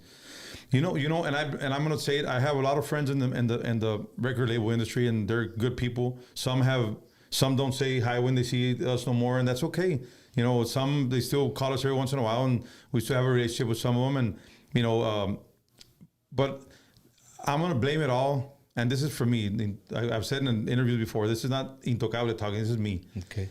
And this is the way I see it. In my opinion, it's the record label's fault, and the people that run it, because it's all about numbers to them now. It's just a piece of every band's just a piece of gum. It's you're gonna chew it till it no more flavor. Yeah, no more flavor. Then you're gonna spit it out. That's the same thing you do with all these bands, man. They I just talked to to a guy not too long ago, and it's all about, bro, let's get some numbers going. I said, it's not about numbers, man. It's about what you feel, what's going to work and what's not going to work. You can't just, it's like us, we've been offered so many featuring and so many, hey, we got to do collaboration with this. And no, we don't. You don't have to do it. If it doesn't happen, it's for a reason. If it doesn't, we've done collaboration with Arjona, Pepe Aguilar, and not because it's them. It's because it worked, because it organically, everything aligned and it worked. But if we wake up in the morning and say, you know what, Bumper, he's number one, bro, and now we got to do something with that guy. Then we're thinking with our pocket, man. We're thinking with our bank account. It doesn't work like that. You're gonna make money, but that same way you make $1,000, you're gonna spend $2. You know what I mean? Yeah. You gotta be broke in a heartbeat. It's happened in sports. It's happened in the music. It's easier. So now you have a lot of these record labels that they wanna make sure they're the biggest Kiss has or Boss has. So they're gonna try. They're just fishing out for younger kids that just wanna. Let me get this guy, and he's a cute kid, and he sings good. Let me just get him in here. Let me have him record a cover song and from Selena, and then do that Como la Flor, and you're gonna, of course, we get some money into it. Of course, it's gonna hit. It's Como la Flor. Selena did it. She recorded how many years ago, and it's still a damn hit. Yeah, with her and many others that played it. They come in and they do that, and then okay. I met my numbers. I had everything. Look, here you go, boss. Look what I did. His name's Bumper, this kid. Look, how many followings he has. Look how many likes he has. Look how many, his video on YouTube came, 5 million or whatever, 10 million, 20 million views or whatever. Look, badass. Okay, then do that. Okay, that's it. Then what else is coming up for Bumper? He's gone. Now it's Eddie. Eddie, come on. Eddie, yeah, Eddie. Sing to us, Eddie. No, you understand what I'm saying? It's like, that's the way the industry became, and to me, that sucks. Maybe I'm old, and it's not going to go back to where it was before, and that's okay. But if you ask me, that's my opinion. It's going to keep on happening, and it's a new thing. Okay, again, I'm old, and I accept it. I'm not a young kid, but it's not the right way to do it. To become because, like you said, they'll do this, and then boom. The same strength they went up and peaked. That's the same thing. They're coming down quick. The longevity of bands right now is maybe 2, 3, 4 years, maybe the most 5. Man, dude. And then they're gone. I haven't stopped to think about that. You're right. What sucks is that they have the talent to do it because they're good. They're good people. They have the talent, but they're the people that manage them, the people that run their. And at the end of the day, you have when you see the contract. I've never seen a contract, and I don't care to see them, but I'll probably puke. But if you see the contracts, they're probably everybody has more power than what the actual artist has. By the time you know it, you don't. If you're working for the man. Exactly, and that's the way. The thing is, I'm just It's just crazy, man. They're not supposed to be like that. Those guys, let the artists be artists, let the bands be bands, let their talent, let them show what they have, let them work for it, let them, get everything they have out there. Don't, they get them. The best thing to do is, hey, Bumper, I'm gonna get you a Rolex watch, man. I'm gonna get you a fucking Lamborghini, and then just show it off. Do it. You want a jet? Here's a jet, man. I have money to give you, but I'm gonna make, 10, 20 times more than what I gave you. And at the end of the day, give me the damn car back and give me everything back. And it sucks because, like I said, there's a lot of talent out there that is not being looked at because they don't play the game. So therefore, and those guys that play the game, they have a lot of talent as well, but they're not, they're letting them, the record labels or people like that run their business. You know what I mean? Man, somebody commented, "Hey, Rene's he's not as scared to hold back, man." That's what I'm talking about. You know what? It's not that I'm not scared. The thing is that I'm just saying the truth. We were with several record labels, and I remember when they switched, when they sold, it was like they sold, and I don't have nothing to do with you. You belong to them now. You know what I mean? It's like, orale. So that, and you, orale, that's cool. So there's out of the whole, and I'm not gonna mention any names. Out of the whole people we've mentioned, as Intocable met during our record label years. We're independent now for a while because of that same situation. Yeah. and it was like if five of those guys of the maybe 100, 10, maybe 10% of them still come and see you, and you feel when they shake your hand and hug you, And the rest badass, just ignore you. The rest doesn't, because you don't have flavor to them no more, so you're gone. Damn, bro. That's crazy, man. That's so? crazy. Hey, Rene, but you said something that just blew me away. It was like, contracts, I'd probably get sick just looking at one. You never got, like, you're here to play drums and be the drummer. You don't really worry about, I mean, it's your business too. You know what I mean? Yeah, and at the end, that's why we again, the stars aligned perfectly, and God put Oscar, our manager, in our path, and we, at the perfect time, because when Oscar joined us, we had just suffered that accident back in '99, so we didn't want to, go back on the road. We didn't want to know nothing about music, and we were vulnerable. Say that? Yeah. Okay, we were that, and it was like a lot of things could have happened to us, bad things. Somehow, I don't remember how, but I think it was a guy we met from here, from San Antonio, that put Oscar in our path, and Oscar had just, been out of Emilio, I think, somewhere on there.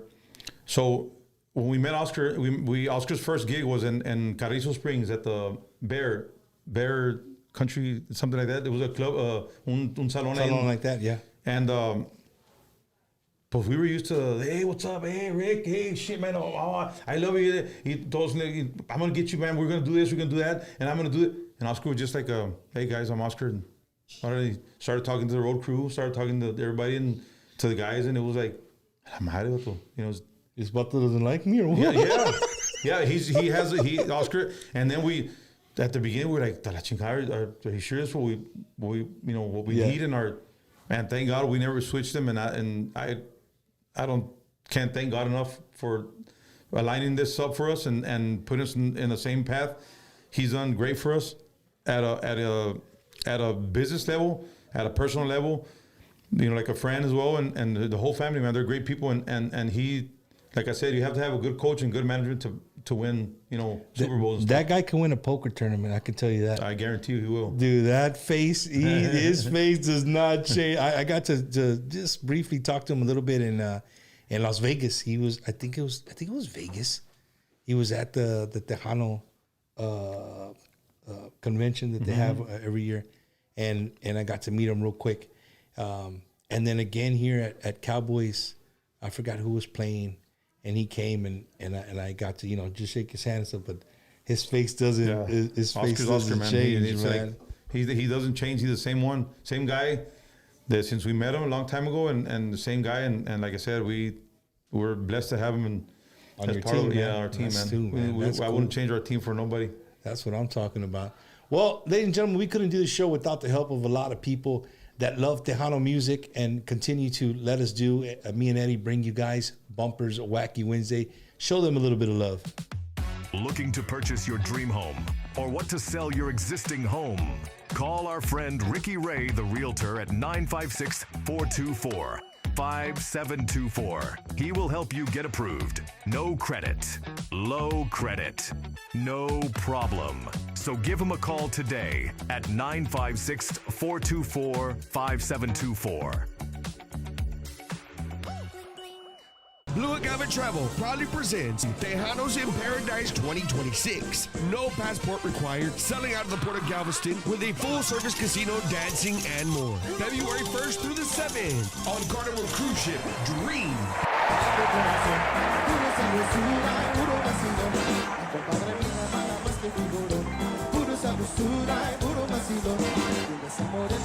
Register today, 512-375-5711, or go to TejanosInParadise.com.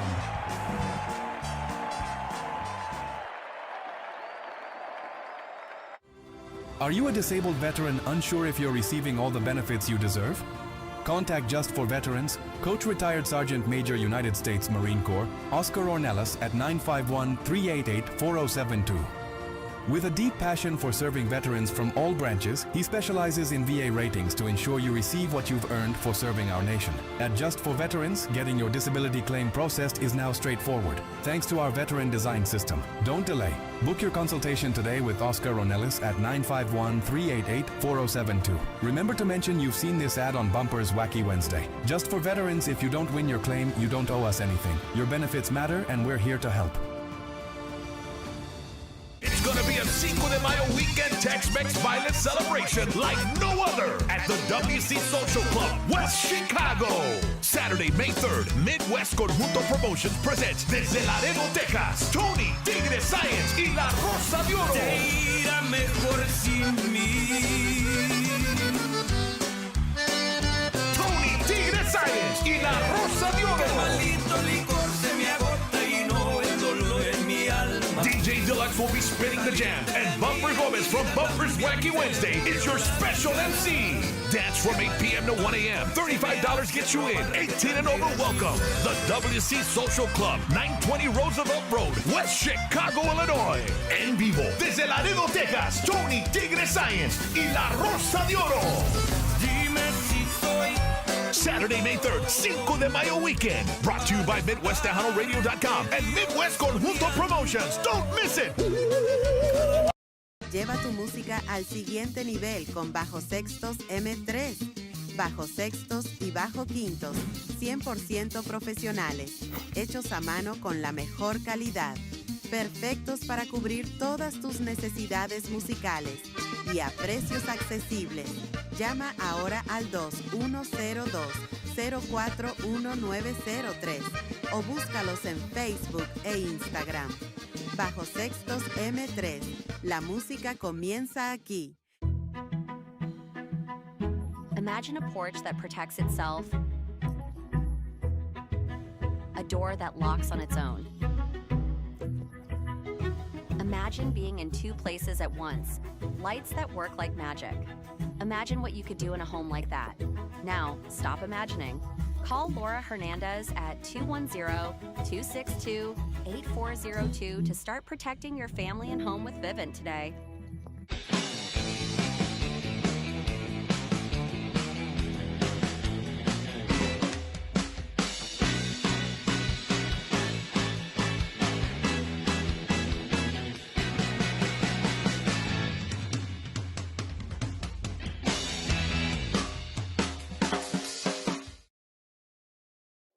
¿Qué me hubiera gustado saber antes de comenzar mi proceso de inmigración?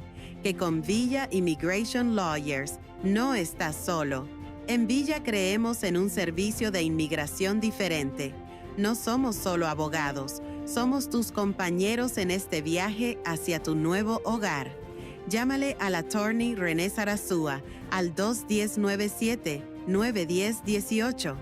En Villa eres parte de nuestra comunidad y de la familia Villa. Estamos aquí para apoyarte en cada paso del camino.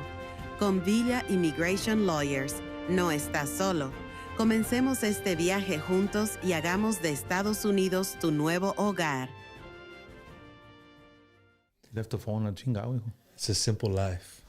And we're back, man. We're back live with Rene, el tío Rene. Rene, how in the hell did you get the name El Tío? I had a drum tech a while back, and he used to always say that. And one time in one of the vlogs, we were talking about something, and Marco asked me como que por qué, como que mamá diga, hazme caso, soy tu tío. Le dije, just puro pedo. And then así quedó. Y ya we went to another subject, and then people started saying como que el tío is how they cool. And it took off, right? People just started. No está bueno, no pasa nada. Don't call me tío, it's cool. That's crazy, man. Everybody joining us from all over the United States, thank you guys so much. Un saludos to my good friend Jaime and Amanda Martinez, the 1000s. They're on social media. You guys can check them out. Again, big shout out to my good friends at Hot Tejano, to Andrew Pulido and all the crew, the morning crew, Suavecito, Sunflowers, Chris Tejano, man, all the family, all the Hot Tejano family. I can't tell you guys enough. Thank you for always supporting Bumper's Wacky Wednesday. We really appreciate it. But as promised, man, we're here with Rene from Grupo Intocable, and for Bumper, it's a super awesome evening for me and Eddie. We're so ecstatic to have Rene here with us, and it's just it's something very how would I say it? It's just special, man. It's really special to us, and I can't tell you enough, bro. I always tell the musicians, like being a military guy, right? Like, music is always something that no matter where we're at, it just reminds us of home, right? Yeah. And of course, you know, Intocable was that's number one on your playlist.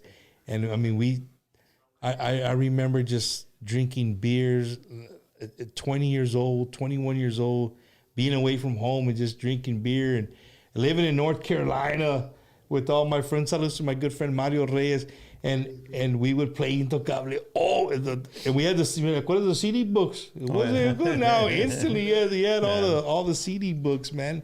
También un saludos to a good friend of ours, a friend of the show, also a great drummer, a good friend of ours, Mr. Mike Gonzalez. El hijo de Jimmy Gonzalez, man. The Iconics, man. El lefty. El lefty, vato. Hey, I'm glad you brought up being lefty, right?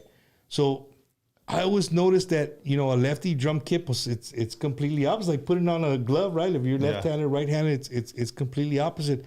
It's una chinga, right? When you're not like the main band, you gotta move on. ¿Sabes qué onda? One of the you know, before Roberto Pulido was another band that we used to go see in Zapata all the time. And I remember he played there. And then I used to go always sit there. There was the stage, and then there was a door to there was the stairs, and there was a door to the restroom. And I would always sit on the stairs when they were going to play. So it was a wedding. And I went with my mom and dad, me acuerdo, and I was there, and I said, shit, check this out. The guy, he set up his drums, you know, al revés. And a la chingada, man. Someone's gonna get, you know, someone's ass gonna get chula. You know, and then I see Mr. Reina come in and you know, play lefty. Yeah. That blew me away. First left-handed drummer I've seen. I would, you know. That you ever saw? Yeah, I was like, a la chingada. Hey, drum checks fired, but someone's ass gonna get fired. He comes and sits there con Madre Señora and starts playing another one of my favorite drummers, Mr. Reina, man. Great drummer, lefty, great drummer. Mike, no se diga, there's something about left-handed drummers. They have, Phil Collins, man, they have, you know, that different kind of feel to it. Like a different groove. Yeah, I mean, the way, you know, you can do a pasada, you know, start, and they'll do a pasada, and it sounds, for some reason, it sounds different. Maybe you have to be a drummer to, you know, I don't know. To understand. Yeah. Speaking of pasadas, dude, like, you know, here, the other day we were talking, I don't know if it was with Carlos Negami, I don't know who we were talking to, but we're talking about sometimes there's bands that are like, they're a musician's band. Like, musicians hear that kind of music, and the musico's like, damn, that shit. And, you know, and sometimes that same song, I'm not a musico. I hear it and I'm just like, nah, bro, like, what do you... But the musico's like, no, dude, you didn't hear that. He did this little rip, whatever, he did this. You know, you like that kind of stuff, or you're one of those guys that just to like keep it Maria, like go with what the music is. I just, you know, I just love good music, man. You know, you talk about bands like that, estos muchachos de Retoño. Oh, yes. Man, they come from... Monster musicians. They come from Tesoros, you know. Me and Ricky, man, used to love, you know, when Tesoros come out of Johnny Canales, it was like, man... We saw him like live twice in one of the shows, and it was just crazy. You know what's crazy about it? You know you can never do that. You know, it's hard, but it sounds so commercial, so nice. It's so, you know, like sounds easy, but it's not.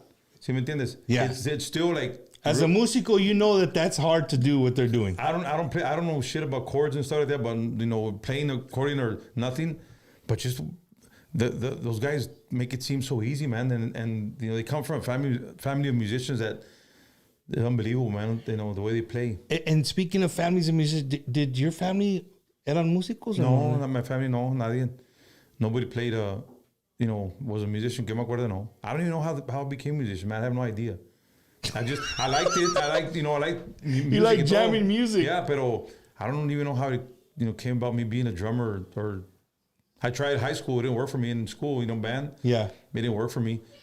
And Hey, so you wanted to be one of those football players que at halftime, instead of getting yelled Yeah, at by the no. coach, estabas ahí with the pads on the bottom? Te quitabas los shoulder pads, my helmet, all sweaty and stuff. Sí, no, Only in Texas, baby. Only in Texas you will see that. Starting left guard, he's going to be spraying the tuba in the band. Oh, man. Un saludo to Rene Martinez también tuning in. Thank you guys, everybody tuning in. I want to go back to my post because I promised them that I would go on there and ask a question from our earlier post. And I've asked a few of them. Let's see. Let me make sure I ask one. This is from Joey Rodriguez, manager of David Lee Garza Los Musicales, J-Rod Entertainment. He says, does he remember his first show starting at a church festival in Zapata, Texas? Sí, bro. Yeah, I do. It was, you know, ahora que dice Joey, it's weird because every time we played in Zapata, it was like, for me, it was like homecoming? No, like I would always get nervous. It wasn't like the best. With your own people, because it's your own people that you grew up with. You brag about your own show, depending on how we did this, we did that, and then you go play and see what you got, ¿me entiendes? That's Zapata. I remember that church festival, I do. And I still remember, you know, it was crazy. Saludos a Joey. I want to go to this, and this is a great question right here. If you could party with any other group, just party with them, what group would it be? Don't look at Jojo. You just told me you talked to Dickie. You probably party with Dickie and then the Musicales. No, I mean, we've, you know, convivido con Dickie, yeah. And I mean, there's a lot of, you know, great people out there, man. It's hard to just, I'm not that much of a crazy, you know, drinker and stuff like that, like to get, you know, messed up and stuff. You just like but a when couple. I do, stand by, I'm a Grey Goose and vodka guy. You like Grey Goose and vodka? Yeah. Grey Goose and vodka. Grey Goose and vodka. And I said, yeah. Grey Goose and cranberry. That's your drink right there? Yeah. And you know, the Michelob's a gold. I like Ultra. I like Miller Lite. And I love whiskey. I love whiskey. Whiskey is great. And then last one from the comments, Compa Martinez. That's a cool name. He says, what business decision went wrong, and what business decision would you remodel? Like have you ever done a business decision where you're like, damn, I probably shouldn't have done that shit? You know what? Again, man, it sounds like I'm ass kissing here, but again, ever since Oscar took care of don't worry about that. It's because he's very, you know, again, picky about who he does business with and who we do business with. So we take care of that stuff a lot. We do, you hit, you know, bumps here and there and obstacles and stuff, but you know, you just got to make sure you don't go in and don't believe everything they say. You got to really study every single business decision, especially in the music, man. Not everybody's out there to help you. And the music, man, in the industry, it's full of, you know, snakes. More than 50%. Yeah, you know, you get bit by them and they'll act like if they don't have, you know, fangs. Como dice? Yeah, there's a lot of good people and there's a lot of very bad people, man. In the business. There's one thing that's really weird about Bumper Gomez. Not weird, man. I grew up eating it, and people always give me a hard time. And that was one of the questions somebody said they wanted me to bring that up to you and see if you agreed with it or not. Maybe you've tried it. Barbacoa or menudo? Both or no? Both, man. Both? Oh, yeah. Un big red. Con un big red, right? Un taco de barbacoa. I don't care if I burp all day. I love it, man. It's only on Sundays como quiera. Hey, y luego el barbacoa, tortilla de harina or maíz? Both. Both? Yeah. Just as long as they're homemade? Yeah. So I like barbacoa, tortilla de harina, but I love to put pickles. I've heard of that before. I put pickles on there, a little bit of green salsita. Man, sale con madre, dude. I'll try one of these days. No, nunca. I've heard of people do that, pero nunca le he calado. I'll try it. Hey, see? He doesn't think it's crazy. I thought anything with pickles, everybody. Okay, it's the question Ricky asks people sometimes, especially in the holidays. Tamales, ketchup or salsa? Salsa. Okay. No, I can't do ketchup. Ketchup, no. I love them with ketchup. We do ketchup a lot, pero salsa también.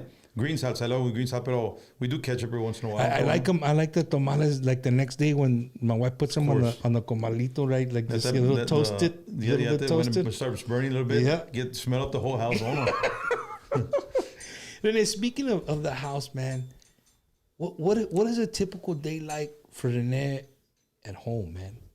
Like when you you're gonna have like 2 or 3 days off, not when you're recovering. I mean, you got to sleep, get your energy to get back on the road. But nowadays, like what's a typical day life for Rene in Zapata, Texas? Man, I don't like downtime. I hate downtime. I hate to be, even though now it takes if I see 3 hours, 4 hours, and if I get back from work, but I wake up and I'll start doing stuff, and I have to keep myself busy. I don't like for my mind to take me wherever it wants to. I like to kind of control my mind. If I let it go, I can't. I'm not like a guy can watch series and stuff. Even I love Western stuff. Yellowstone, I didn't see it all. I started to see it. When I started getting hooked on it, dije, hombre, I can't. I'm not gonna do this to myself. I can't, and I watch every once in a while. Fire Stick, some of them that I didn't see, that I didn't watch. Veo pero I can't get hooked on it, man. No puedo.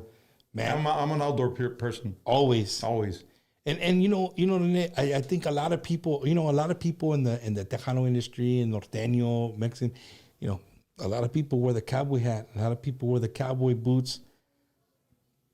Pero muchos, they've never even been on a caballo ever. You know what I mean? Yeah. They don't live that life. It's just part of it's part of the get up, right? It's part of what they do. But you're a cowboy. I mean, I don't, and you know what? And I don't consider myself a cowboy. Cowboys, when you meet a cowboy, you shake his hand. It's a firm grip, and it's like getting un pinche pedazo de sandpaper. The mesquite. The rough part. Te saludan así, te pescan. Those guys ride, sun up to sundown, and I just, I do it because I enjoy it. It's like a therapy for me. Again, I've been around horses all my life, and I used to rope when I was younger. You don't rope no more? No, the thing is that, I'll tell you a little story real quick. I was roping, and when we started working a little bit more, we had more quinceañeras and more little festivals and stuff like that, weddings.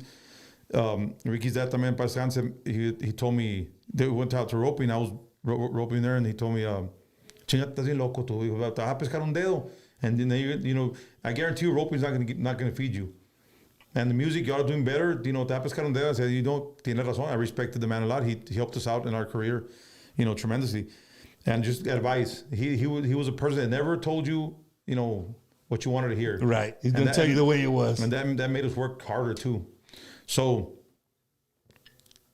I was up maybe 20 teams after that. And pues, sure enough, I go and catch. And when I went to the saddle horn, de repente my thumb must just feel a little pop. And I had a glove on. So I felt a little pop, and like hot. And I said, oh, shit. So I let go of the rope. I fui, and then I took off I felt like numb, real weird. And I thought I chopped off my thumb. So I was like, I took off my glove, and I saw it complete. Just the tip of it was black. Dije, no, pues, con madre. So I said, yeah, boom. I got the rope. And I still had one more to go, something like that. I said, guy, I'm done, man. I'm not going to do it I'm not going to do my last. So I, rolled up my cords and put everything up, went home. And that was the last time I roped. Wow. And then I through my son, my son does it now, so I kind of live my dream through him. That was one of my dreams, so I live it through him and enjoy when he goes and I can, do it. I'll try to, be part of it.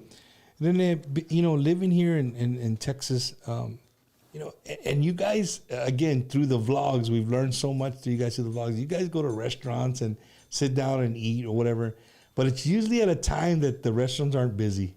Right, you guys, it's never like, I don't think I remember a vlog where you guys being in there and it's like chingo de gente in there, But now, like if you wanted to take your family out for dinner, other than Zapata, because everybody knows you in Zapata, right? They probably respect you. But if you were to come to San Antonio and go have dinner, I don't know, somewhere, do people bother you not bother you, like not in a bad way, but do people come and ask for an autograph, picture all the time while you're eating, or do you feel that people respect you and kind of give you your distance? You know what's very rare, man. I don't get recognized that much. I pretty much go out everywhere and Nobody pasa nada. bothers you? You know, the once, bro, I'm not a beach person. You know, if you see me in shorts and without a shirt, you understand why. But we were in, went to, I remember some beach and we're there, tranquilo, second day. So we go out to the sand and, one of the benches there and whatever, and con madre. And as I was just sitting there, as soon as I took off my shirt, me quedé en puro shorts puesto así, and a whole damn family comes from Monterrey. And they said, hey, Rene, ¿cómo estás? Y, podemos tomar una foto. And they were volteé, there were like eight people, and I said, shit, man. I started looking for my shirt. I couldn't find my shirt. So it's chingado. And it happens to me all the time. And otra vez me pasó una vez at a Walmart. I think it was in Laredo, the Valley, no me acuerdo. I was at a Walmart and I was just getting some stuff while I was on the phone. Y ahora están diciendo, I was supposed to take some stuff back home, and iba con el carrito on the phone, and then ya colgué y estaba agarrando las cosas, and then I heard the lady tell her daughter, we were out with animals, estaba todo sucio, and I had cow shit aquí en la tierra y todo, and old boots, y así, todo sudado, and I was like that, and I was getting the stuff, and dijo la señora, ese muchacho, he's a drummer for Intocable. I heard her, and I was going to say, hey, yes, no, I said nada. So, and then le dice la borquita, Mom, the Intocable people are not going to be dressed like that guy. So, keep on dressing like that. And it happens when they'll not all the time, but when I get así, I'm always at my so, pero no, tranquilo, I'm good with that, man. I'm laid back person. When you took your hat off and just kept walking. Just say, we don't dress like that. Oh man, somebody asked, Tío Rene, who is your absolute favorite drummer of all time? Mira, the first drummer that I saw live, I see that is how I've seen a lot of them, right? When I first started, but the first drummer that blew my mind, así, because of feel, it was Mike from Mafia, Michael Aguilar. Something about his, the way he played, the way his groove, todo era bien, bien bonito. I love the way he played. And then, I still do. And then when I met, I have to, when I got introduced to Ramon Ayala by Ricky, and then we saw them live, Jose, it was different music, right? But it was like different type of playing, and it blew me away, man. So I was stuck between those two, like Ondas, and I those are my two favorite drummers of all time. That's crazy, man. So Mike Aguilar and Jose Luis Ayala. Yeah. Well, there you guys. You guys heard it right here. Those are his favorite drummers. A real off the wall question. The people want to know how many exes. You see his eyes? No, how many? How many X's are inside that cowboy hat that Intocable wears? I don't know, man. No sé. It's not 10X. Not expensive hats. Because you go through them. You guys go through them. I haven't had this for a while, but bro, these are like supposed to be like fall and winter hats. Yeah. Our fall and winters are what? 2 months, maybe? Yeah, so you don't get to... No, I never wear it, so está nuevecito.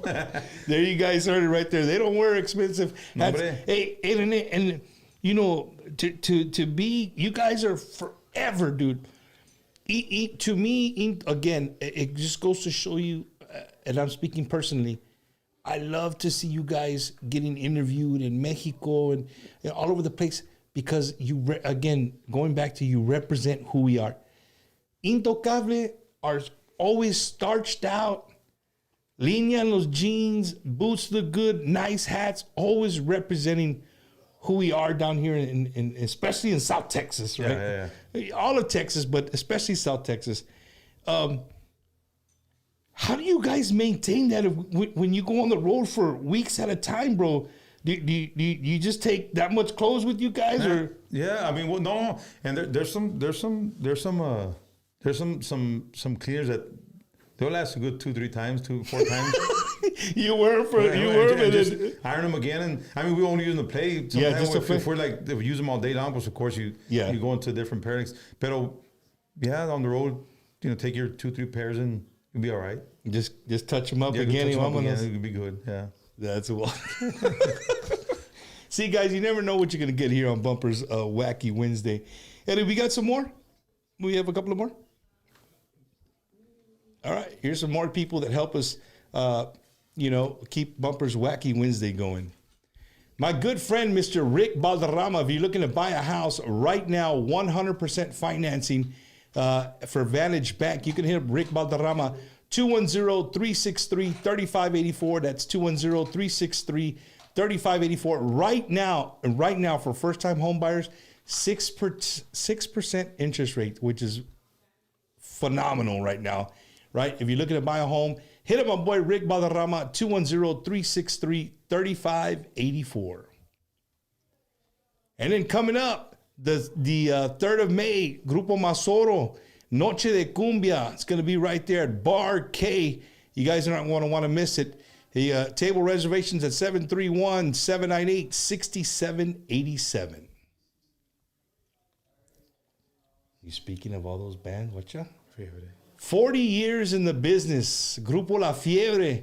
They're going to be there, right? Fiebre Fest, brought to you by our good friend, Mr. Jim Luna, where Quarter Moon Productions, where the stars meet the moon, right? It's going to be Memorial Weekend. You guys can go out there and check it out. You can get your tickets at QMPEventmania.com.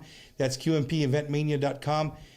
If you guys go out there and you run into Jim, let him know that you saw the flyer here on Bumpers Wacky Wednesday. And congratulations to La Fiebre celebrating 40 years. They're going to be there in Pasadena at Fiebre Fest.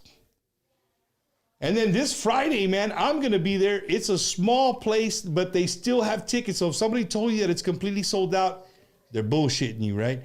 You could still get tickets for this week, the return of La Firma to San Antonio, Texas at the Grand Event Center.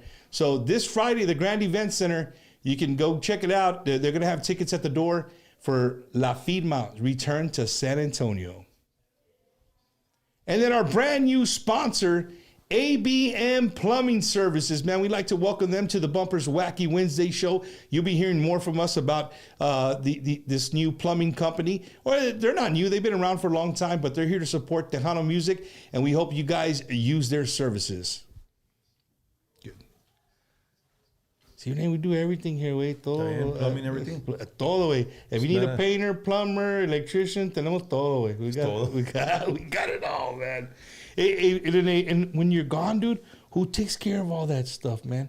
No, my kid's there, and the guy helps us there every once in a while. Pero, it's not a big operation, small operation, tranquilo, just kind of family stuff. Pero your ranch? Yeah, I'm calmado. We don't overdo nothing because it's crazy. Like right now, we're hoping it rain. It's raining over there, man. It's like ching. You need the rain, right? You need the rain. Well, ladies and gentlemen, if you guys follow Rene on social media. The show's here is live from the 210 from San Antonio. And, Rene is just in San Antonio. I don't know, man. He doesn't have good luck here in San Antonio, bro. My truck doesn't.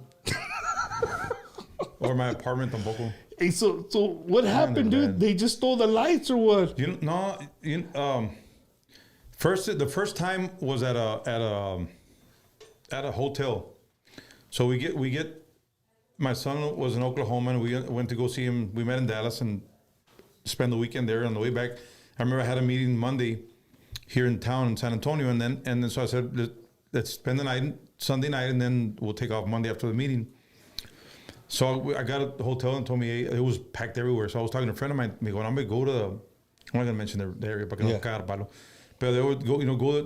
go to the area over there where there's more parks and stuff like that. There's more family. I'm not gonna mention the area. So there's more family stuff there. So I estaba tranquilo. Yeah, está bueno. It was the only one that had the 2 rooms, that I needed. So está bueno. We reserved it. So I tranquilo. We got there. We got everything off. No mentos. That was hold on. I was here close to the airport the first time. So remember we had a doctor appointment in the morning. So boom, en la mañanita, it was like, oh, this hot ass todo comadre. So we had a 7:30, 8 o'clock appointment.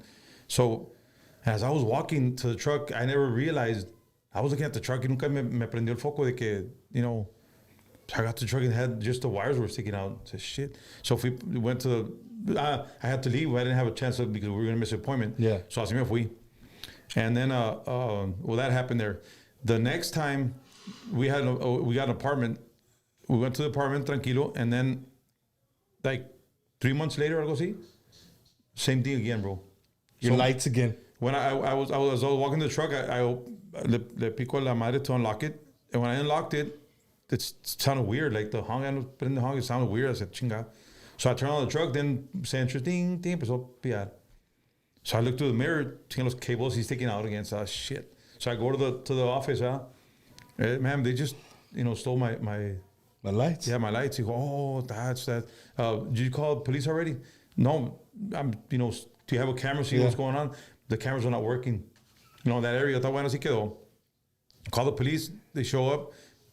Yeah, no, está bueno, what's your name? Give me your ID. They got my ID of information, and they gave me case number. That's for your insurance. So sorry it happened. Boom, se fueron. The third time, so I put the lights on it, con madre todo. The third time we came back from Dallas. We stayed the night there at a hotel right by the park area where everything's supposed to be. Yeah. Tranquilo and family, todo el pedo. So it was packed. So I was parked. There was the entrance to the hotel, and then I was two spaces. There are 2 handicap spaces, and the third one it was open. That's where you were at. So me fui and I reversed the truck. I said, mira aquí, I was like 6-8 feet away from the window. Not mine, but whoever was there. Yeah, so if they make noise, someone's going to probably, they're stealing that truck. Yeah. So I said, everything's going to work perfectly fine. Me reversé con madre así, and parked there tranquilo. I went to sleep con madre. Next thing in the morning, de repente, where did you leave the truck at? Querían coffee. So they're going to go for a coffee run. Where did you, like 8:39, where did you leave the truck at? I said, I haven't moved. I just woke up. Well, it's not there. They said, don't bullshit. No, don't do this shit. It just happened like a month and a half ago when for the second time they stole it. Well, they sold the whole truck, man. The whole thing, they took it.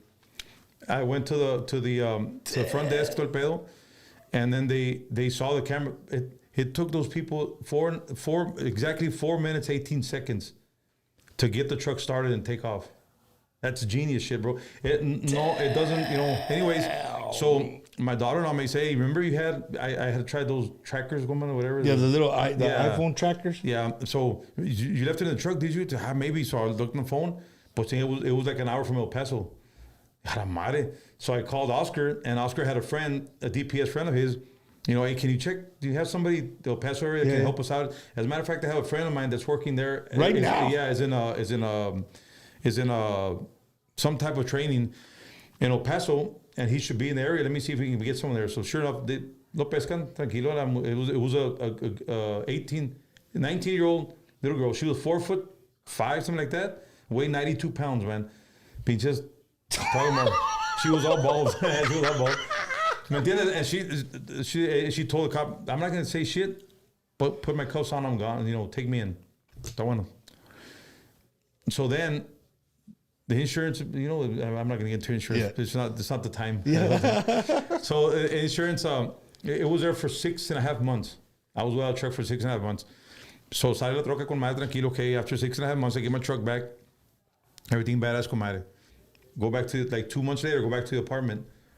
So what they will do? They take they go in the truck. They take the screws off the tailgate, and there's a little como un plate que tiene así. You take off the screws and you open one side, and you jerk on the cable, and it opens up the tailgate. The tailgate without the alarm going off. Mm-hmm. So I learned that later from a pinche rata. So what I did is, ¿sabes qué? Me and Pete works with us, and ¿sabes qué, Pete? I know what I'm gonna do, bro. I'm gonna make it hard on these motherfuckers. So I had un pinche drill. So le quité todo the actual. The sensor thing? No, the screws where. Where they go. I rounded off so no podían you couldn't get it off, yeah. And then todavía dije, ¿sabes qué? Make it even harder on these motherfuckers. I'm gonna put JB weld. So they JB weld, and I rounded it all off con madre. And lo bajé who come to San Antonio, bajé el tailgate, me para San Antonio con madre. Vamos ahora a ver si if they're gonna do this shit. Así quedó. So, bro, it's not, está cabrón. They did it again. They didn't even use that strategy. They did something else, and it worked for them, and they did it again. After that, the insurance told me, I'm not going to cover your truck no more. Every time I would go into for the light stuff, it was $6,200 just for tail lights. It's crazy. They're already at $18,000. We're not going to cover it no more. It's crazy. I mean, and then I remember I called ¿cómo se llama? Pick and pull. ¿Verdad, se llama aquí? Pick and pull. I called and they had the lights. I don't know if they were mine or not, but like they had the lights. So I called the dealership because I found the lights. I'm gonna take them. No, you can't, because we can't program outside lights. You have to program whatever we put on there. Es colmillo, ¿entiendes? Wow. $6,200, and they were just like, I think they were like $760 por las dos at the pick and pull thing, and it was. I mean, it's all business, no pasa nada, pero I got rid of the truck, and thank God. They tried on this other truck. It's a GM now. They tried on this one, but they weren't able to successful. Huh. But anyway, you need to buy a car, vato. Leave those trucks alone. I need to walk. You get a fucking taxi or something. An Uber. An Uber. My hats off to them. They do a great job of what they do, and you guys are fast. That's awesome, man. Yeah. Rene, before we wind stuff down, man, there's some questions that I kind of have for you, man. And again, speaking on behalf of the Tejano genre, what do we need? What is it missing? You know what and it's not only the Tejano, it's a lot of genres. They're missing identity. We're missing the music nowadays is missing identity. Not all of them. There's, like I said before, there's a lot of artists, up and coming bands that are great musicians, and they do great stuff. The thing is that they get hooked on whatever's working right now, and they forget about getting identity. Right now, it's hard to. We talked earlier about David y Garza. As soon as they start a song, it's them. Yeah. Mafia and Mas and Palominos, of course. Michael Salgado. As soon as they say, it's them. And I can go on and on and on. If I didn't mention any names, there's a lot of bands. And again, they tell you, hey, it's because you're old already. No, it's not that I'm old. It's the truth. Nowadays, if the artist doesn't say their name on the song during the song, if they don't say their name or they don't know who the fuck they are, who the hell they are. Sorry. I didn't mean to say bad words. Sorry, Oscar. Sorry, Oscar. No, pero me entiendes, and that's what I think. That's what the industry is missing. Identity, and if you stop and think, if you don't know who's doing it, if you don't, maybe the artists when they're singing. But I when I'm driving, sometimes I put the Tejano or Mexican station on. Who's that? And sometimes they're good songs, and that's a badass song. But who? Y se acaba la canción. They go to commercial. They go to the next song. And who was playing that song? And you don't know. Because they're missing the identity. And we talk about like Elida. Elida has a unique voice. Nobody has Elida's voice. Nobody has a voice, yeah. Nobody has it. Yeah. And then again, Gary Hobbs and then David Madison. We talked about La Diferencia, Castillon. All those bands, se acabó, Ryan Herrera. I can go on and on, ¿Me entiendes? So for everybody that's out there that's like, hey, man, Intocable, they didn't forget. Look, he just named you right there. Bro, Tejano music is in our blood, bro. We that we started doing stuff over there in Mexico. That was a strategy we used because we wanted to cover that market too and do because we saw those bands doing what they were doing. We Bronco and La Mafia. There were Selena when she was going in there to Mexico también. That's what we wanted to do. Pero we can't. You know what? Back in those days, there was a little. It had to be like an old, maybe Kmart or something like that. Que estaba close to in the Roseville Park area. It was like a shopping center. We played there for a like a battle of the bands thing. And if you would went on you go record they let you record a single or something. Yeah. We lost, but I mean estaba padre because it was like esos tiempos. It was like knocking on doors. Y eso se acabó. Nowadays it's like, again, like I told you, there's people in the record label industries and all that stuff that are hunting or fishing out for bands or for any chinga, esta muchacha está bonita. And nowadays, bro, acuérdate las mujeres in our times, you know, nobody had to show piece of ass. Nobody had to show their body. Nobody had to be in, you know, it was their talent. Yeah. And nowadays, if you don't talk about sex, that's very disrespectful for the woman too. I had a niece of mine once. She was singing a song. I'm not going to mention the name just to protect the innocent. So I'm going to mention the name. And we were outside with a horse, and she started singing a song. I told her, Mija, that was my niece's daughter. Yeah. I told her, Mija, does she know what she's singing? Digo, no, tío. That's weird. I said, no, she can't be singing that stuff. They're actually letting that girl have it on the song. That's what she's singing about. that guy wants to give me heart, and he wants to do this to me. And and do you have little girls? That's very disrespectful. That's the part that they don't see, that say, ¿sabes qué? You know, there's some things but then again, if you know, someone passes and you admire the body and you look at him and say, hey, damn pervert, what the bro, half of your ass cheeks are out, you know, respect yourself, and that's it.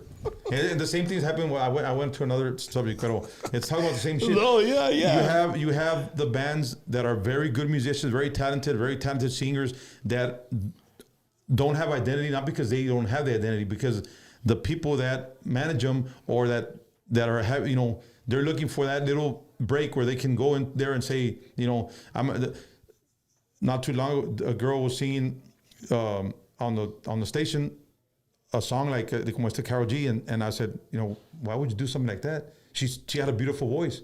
Who I didn't get the name, but she has a beautiful voice to do something on her own and try to get your own song and get it out there. The same effort you're putting into this song that's not yours, and it'll never be yours. It's always going to be someone else's hit. Put that same effort into a song that's yours. That's and if it works, badass, great for you. If it doesn't work, but you did something from your heart, from yours. You know, you can't, you know, like I can't say, hey, I'm 49ers at the Super Bowl because we didn't go to the Super Bowl. Yeah. You know what I mean? Yeah. So you can't go flag someone else's, you know, or how do you say it? You can't, no puedes ir navegando la bandera de alguien más, ¿me entiendes? You have to do your own, and it's hard. I understand it's hard, and nowadays it's harder because there's more stuff out there. Back then we had the radio stations if you had good signal, and wait for Johnny Canales to come out on Sundays, and then you had the Corpus show, Domingo Live, and then that's what we had, but everybody you saw there had their identity, and nowadays it's like they can come and go and pues nadie tiene identidad, está cabrón, bro. And it sucks. It hurts me as an older man because what's the music industry going to be in 10, 20 years from now? Scary. It's scary. I mean, maybe we'll not be here, but it's scary for our kids and our grandkids and stuff that, you know. Our cultura, man. Yeah, bro. That's what you just said, la cultura. Se está terminando la cultura because we're Mexican. At the end of the day, we're Mexican. Even though we have a U.S. passport, but at the end of the day, our roots are Mexican, so we have to stick to that. We're not white, we're not black, we're brown, we're Mexican. Entonces, we have to stick to that, and it's going to last a lot longer because we're never going to fit into their right. You know. And we say that here all the time, like we're the only. I mean, I'm sure there's other cultures, but our culture is very unique, man. We have our own music, we have our own food, we have everything. It's who we are. And we accept everybody. We'll go to everybody's show. We'll go to anybody's show because we like it. We like music, and we go to anybody's show, whatever race you are. We go, we enjoy it, and we have, you know, we go to a country show, put our hat on. Yeah. De repente vamos a un rap show, and de repente andamos en Nikes, and you know, un hat backward. Sí, and then we'll go. It's we go. You know, our culture taught us that, or we've been raised like that. That, you know, we like everything, aceptamos de todo, and it's okay. But when it comes to the music part, you know, you have to accept that you're Tejano, Mexicano, you know, play your roots and play what you are, and that's going to last a lot longer than trying to be somebody you're not. Hey, somebody just put a great comment to all your, they're like, oh shit, this is better than the Cat Williams interview.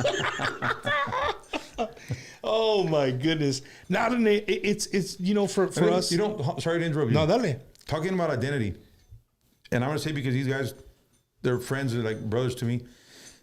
When Johnny and Albert left Intocable to do Macizo, you know, saludos a todos los Ramirez, great people, love those guys, great musicians. What, you know, we were already, you know, we're already on a roll. Going, yeah. Not hard, but we ya estamos avanzados. You know, we had that little push already. So the easiest thing they could have done was, you know, let's sound like Intocable. Let's do the same thing they're doing. Let's just branch out and do something that they're already doing. And it's nothing like Intocable. So Johnny playing, Albert could have played the same thing Ricky was playing, and he didn't. Albert played his own style of accordion. ¿Me entiendes? Yeah. Brian plays his own bass. I think Roger was back there. Roger was playing drums with them, and they created their own style. Coming out, even though Johnny came from Chamacos, but they created their own style. And I mean, we became fans of. We love what they're doing. Yeah. We held no, like, we weren't pissed off at them for no reason. Con madre what they were doing. Badass. We liked it because of the identity part. They didn't take. No. They did their own thing. They did their own thing. If you put a song of ours and put a song of Macizo, and it sounds totally different. Yeah, it's not. Yeah, no. Well, I mean, we're all influenced by Ramon Ayala. We can go on our influences because we shared the same thing on stage. Albert was with us for a long time too, and but when you talk about identity, they did their own thing. Yeah, and it worked for them. I had them here not too long ago, and that was a question where I had Brian and Cuito here, and I said, "Hey, dude, I've always wanted to ask y'all, and not now that you're both here, I want to ask you. So, when you guys left Intocable, Johnny came out and Albert came out, and they had the album called La Otra Mitad. La Otra Mitad, yeah. So right away, pues, as fans, we're like, oh, they left Intocable. They're starting nothing. But they cleared it up. They said, no, it was just, that was you're talking about the record labels. Yeah. The record labels are the ones who kind of drove that. You know what I mean? And speaking of Johnny, dude, like, that dude's a beast, bro. That dude's a beast on the bajo. He is, man. He has his own style. He helped us a lot because when he came from Chamacos and he came with us, it was like we learned a lot from him. He already was, came from the big league. So he helped us, in the direction we wanted to go. Find your way. Yeah. And he's a great musician. He's, I wouldn't change that team we have for Puro banquete, right? Puro banquete. Puro banquete, yeah. Banquete Bulldogs. The banquete Bulldogs. Hey, and the last thing that coming from us here at Wacky Wednesday, and I've said this before, Intocable, and Ricky's addressed this many times, like at concerts, like, hey, people want to hear all the old songs, but there's so many great new songs, right? And you guys are performing, and you got a set list, and you're gonna play what's on that set list. For me, Intocable, I would say, man, maybe I can't even tell you what album. It started changing, like the sound was you guys were doing your own thing. What you said, you were creating your own identity. Like it was nothing we've ever heard. The producers you guys are using, the people that were, it was just, for me, it was like off the wall. I'm like, dude, what the hell? But almost every single CD that I would buy Intocable, I would play it, and I would be like, I would hear the first 4 or 5 songs, and I'd be like, man, I don't know if I like it. And I'd play it again. And by the third or fourth time, I'm like, dude, this shit is badass, right?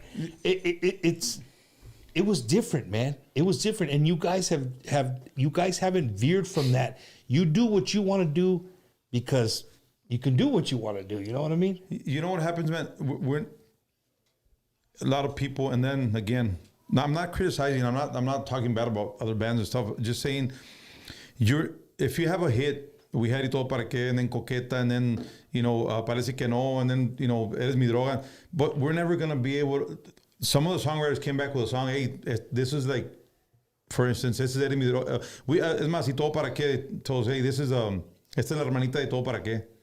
It's the same, pretty much the same thing, but it talks, it's like the opposite side of it, yeah. So, you want another hit? Bro, we tried it, and we didn't, like, no jala. It's only one. That's a hit, and it's there, and so it's gonna be there for the, forever. Yeah. Mm-hmm. So it's you did that one. You can't keep on doing. Okay, I'm gonna do another Coqueta. I need to go to a song where I say, give me the song that says it has like Coqueta, the same groove, the same everything. Yeah. Because if you do it again, it's not gonna be the next Coqueta. It's not gonna happen. So a lot of people, and I understand that too, because of course. Mafia's, again, I'm going to mention Mafia. I'm an all-time, ¿cómo se dice? Number one fan. No, yeah, like I'm a big fan of them.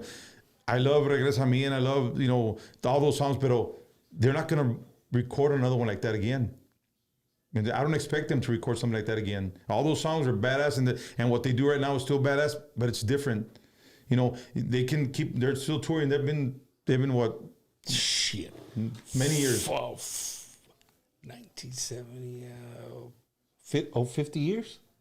And Martinez, and they're still there, and they're never going to go away. They'll stop touring when they want to stop touring, right. And that's something bad. Ramon had the same thing. I don't expect another Rinconcito en el Cielo or nothing. It's not going to happen.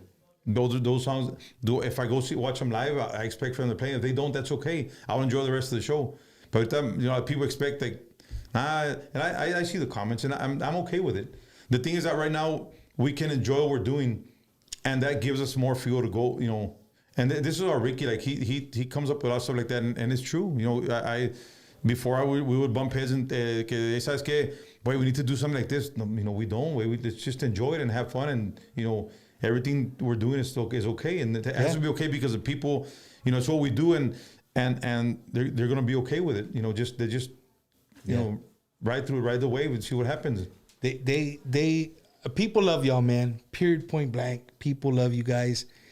People are gonna continue to love you guys, and so you don't see an end in sight. You're just gonna take it year by year and how it goes. Or you know what, man, we're blessed enough to wake up every day, and we need to take care of the rest. And we've talked about it before. And I mean, we're just going to ride the wave to where it takes us. And if it's a year, if it's a month, if it's 10 years, 20, we want to, the back end of it, we want to just relax and enjoy it. Yeah. Have fun, because at the end of the day, we transmit that to our fans. Yeah. If we're still having fun, they're going to have fun in our shows. If we do it like because we have to go do it, we have to pay bills, or because you transmit that shit to their fans as well. Speaking of riding the wave, y'all going to be at the Island, bro. Yeah. Island, April 19th, I think it is. Easter weekend. Easter weekend. Yeah, it's going to be, Signo's going to be there, David Lee, the Musicales, Secreto, and us at the Convention Center parking lot. Wow. It's going to be good, man. And then April 5th, next weekend, Saturday, we'll be at the Windstar Casino in Thackerville, Oklahoma. You gamble? I don't, man. I have bad luck at that shit. Yo también. I've never, you know what? For the first time this past Super Bowl, for the first time in many years, I hit the damn pot. Not the whole. But you got a quarter. I got something back. Believe me, it didn't pay. It paid you back for all the years you've been playing. You know what's crazy about this? I do raffles and stuff like that. I help out whenever I can. So last time they called me and said if we wanted to. We usually do like little like a little basket that has T-shirts and caps and koozies and little CDs and whatever we have there. We'll Missy, our secretary, she does some stuff and they'll raffle out for schools and whatever events. And so the guy called me today. I know you donated that stuff, but you want to enter the raffle? There's like 20 prizes. Yeah, I'll do it for a little girl and for medical expenses in Roma. So I did that and then so con madre. I didn't expect nothing out of it. Con madre just helped out, and I feel with that we feel you won something. And so then they called me and told me, Mr. Martinez, yes, ma'am. They called you won the prize number 12, whatever. Okay, what is it? Well, it's Intocable basket. They can put it back in there. We can raffle it again, please, man. Do something. I said, chinga. Not even for that. And I've been barbecue pits and all that stuff. Nada, bro. No, but that's okay. You never win. Nombre. That's fine. I'm the same way, man. I don't think I'll ever win anything, man. But hey, you know what, Rene? It's been an absolute pleasure, dude, having you. And for me, the conversation before we went on air, just like, hey, man, I watch your show every so often. To me, that means everything. No, believe me, it's same to me to be here, man. I enjoyed it, and I love Tejano music. I love all the Tejano industry. I think it's great, and it's taught us all a lot. you know, and in the music business and stuff, and it's something else. I enjoyed the whole time being here with you guys. It's been a very short little time to me. I didn't realize it was. We've been here so long. Yeah, it goes by quick, man. Sometimes people come and I tell them, dude, it's about 2 hours. They're like, what? But you start talking and it's this conversation. You know what I like about you? It's a conversation. It's not scripted. Yeah. You know, you don't have nobody tell you, okay, mention this, okay, tell them, or you don't try to get the bad parts of. We can sit here and talk about bad things all day long. It's gonna get bad. For what? Okay, let's talk about just whatever comes out, and vámonos. If something comes out bad, if it doesn't, it doesn't. That's what I'm talking about. Next time. Now Eddie, he talks to me in my ear, but sometimes I have to ignore him because he whispers. He whispers. No, Rene. You know, again, me and Eddie can't thank you guys enough for everything you do, for representing us, and then again, personally for you, man, for making time to come here and hang out with us here on Wacky Wednesday. I'll tell you, this is the truth, because I don't bullshit here on Bumpers Wacky Wednesday. So I had scheduled Danny Ortiz, and Danny Ortiz era el vocalista de Jimmy Gonzalez for quite some time back in the days, and I texted him. I was talking to him, man, and let me give a big old hug to my boy Joe Almaguer, and he I always messed it up. He's smart. I'm Almaguer, right? I said her Almaguer. Okay, I won't mess it up again. Kills it all the time. Yeah, I do. but hey, shout out to him. That you made this happen. But check this out. I had Danny and I texted him. I said, hey bro, I know I had this date for you, dude, but something came up. And he's like, what's up? I said, dude, I got el tío Rene, bro, and this is the date that he can do it. And he said, well, are you an idiot? Like, you don't be an idiot. Like, you just tell me when I'll be there another day. Oh. And so I said, well, we'll do it Thursday. So tomorrow you're gonna get a double back-to-back Bumpers Wacky. We'll have a Wacky Wednesday on a Thursday with Danny Ortiz mañana. So if you guys is your first time watching, want to watch another great interview, tomorrow we'll have Danny Ortiz from the Austin area. He's got, I think he has like the number 3 song right now on the Tejano countdown. So we'll get to talk to him. But what I really appreciate about you, bro, is your honesty, dude. Like, I think that's what people love about you the most. They can relate to you, man. I saw so many comments on here. They're way back, but they were like, "This is really great to see another side of Rene," right? Because there's some people who don't go on YouTube and watch, the vlog, or what I mean. Yeah. They just pay the money and they go watch you wherever they can go see Intocable, and they see you guys come up. You give us a little bow, and you're gone. We'll wait till next year when you guys come back around again. But for people, I think sometimes to see, and then también, I mean, I know you were nervous about, but you did 98.5% English tonight, entrevista. So I dare people to go out and find a Rene English, an interview, man. So Rene, I'll shut up. If you want to give any thank yous, any saludos, the microphone is yours, sir. Yeah, bro. Thank you for having me here, first of all, and your families. I met your family, great people, man. You can tell right away, very educated people, and hats off to you for that. And thank Eddie for standing for 2 hours, Eddie. I was rough on your feet. Ni un mat, ni nada de esos mats. Hey, you gonna tell me tomorrow I'm gonna have to go buy one of those mats? Because of the cashiers. No, and you know why I said it? Because I just saw it at the we stopped at the Sam's here. Yeah. And there was a lady on a mat. She was doing something. Next time.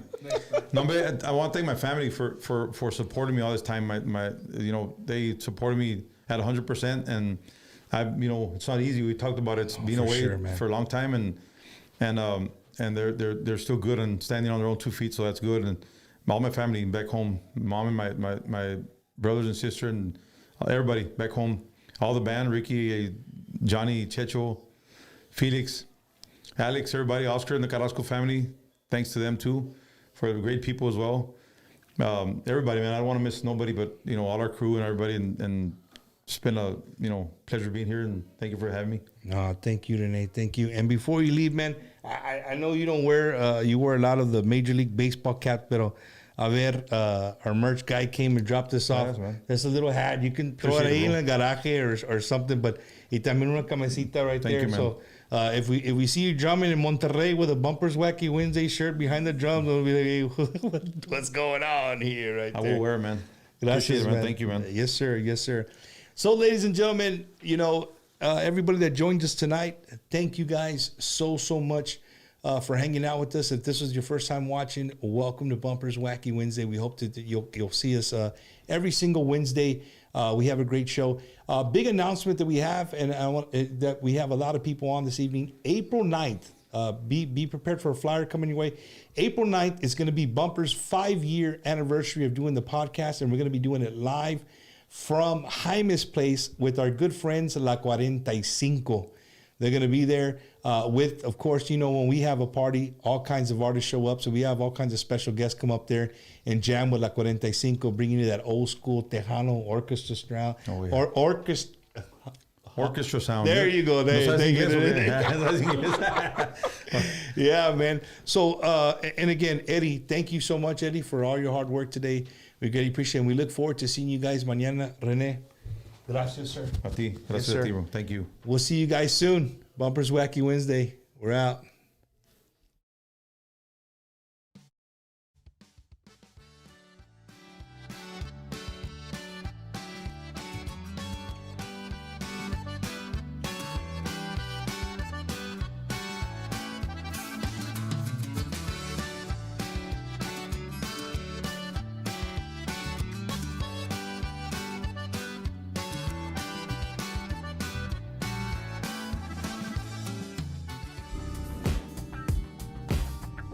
What's up, everybody? This is Carlos Villegas from Grupo Negami, and you are watching Bumpers Wacky Wednesday. Stay tuned.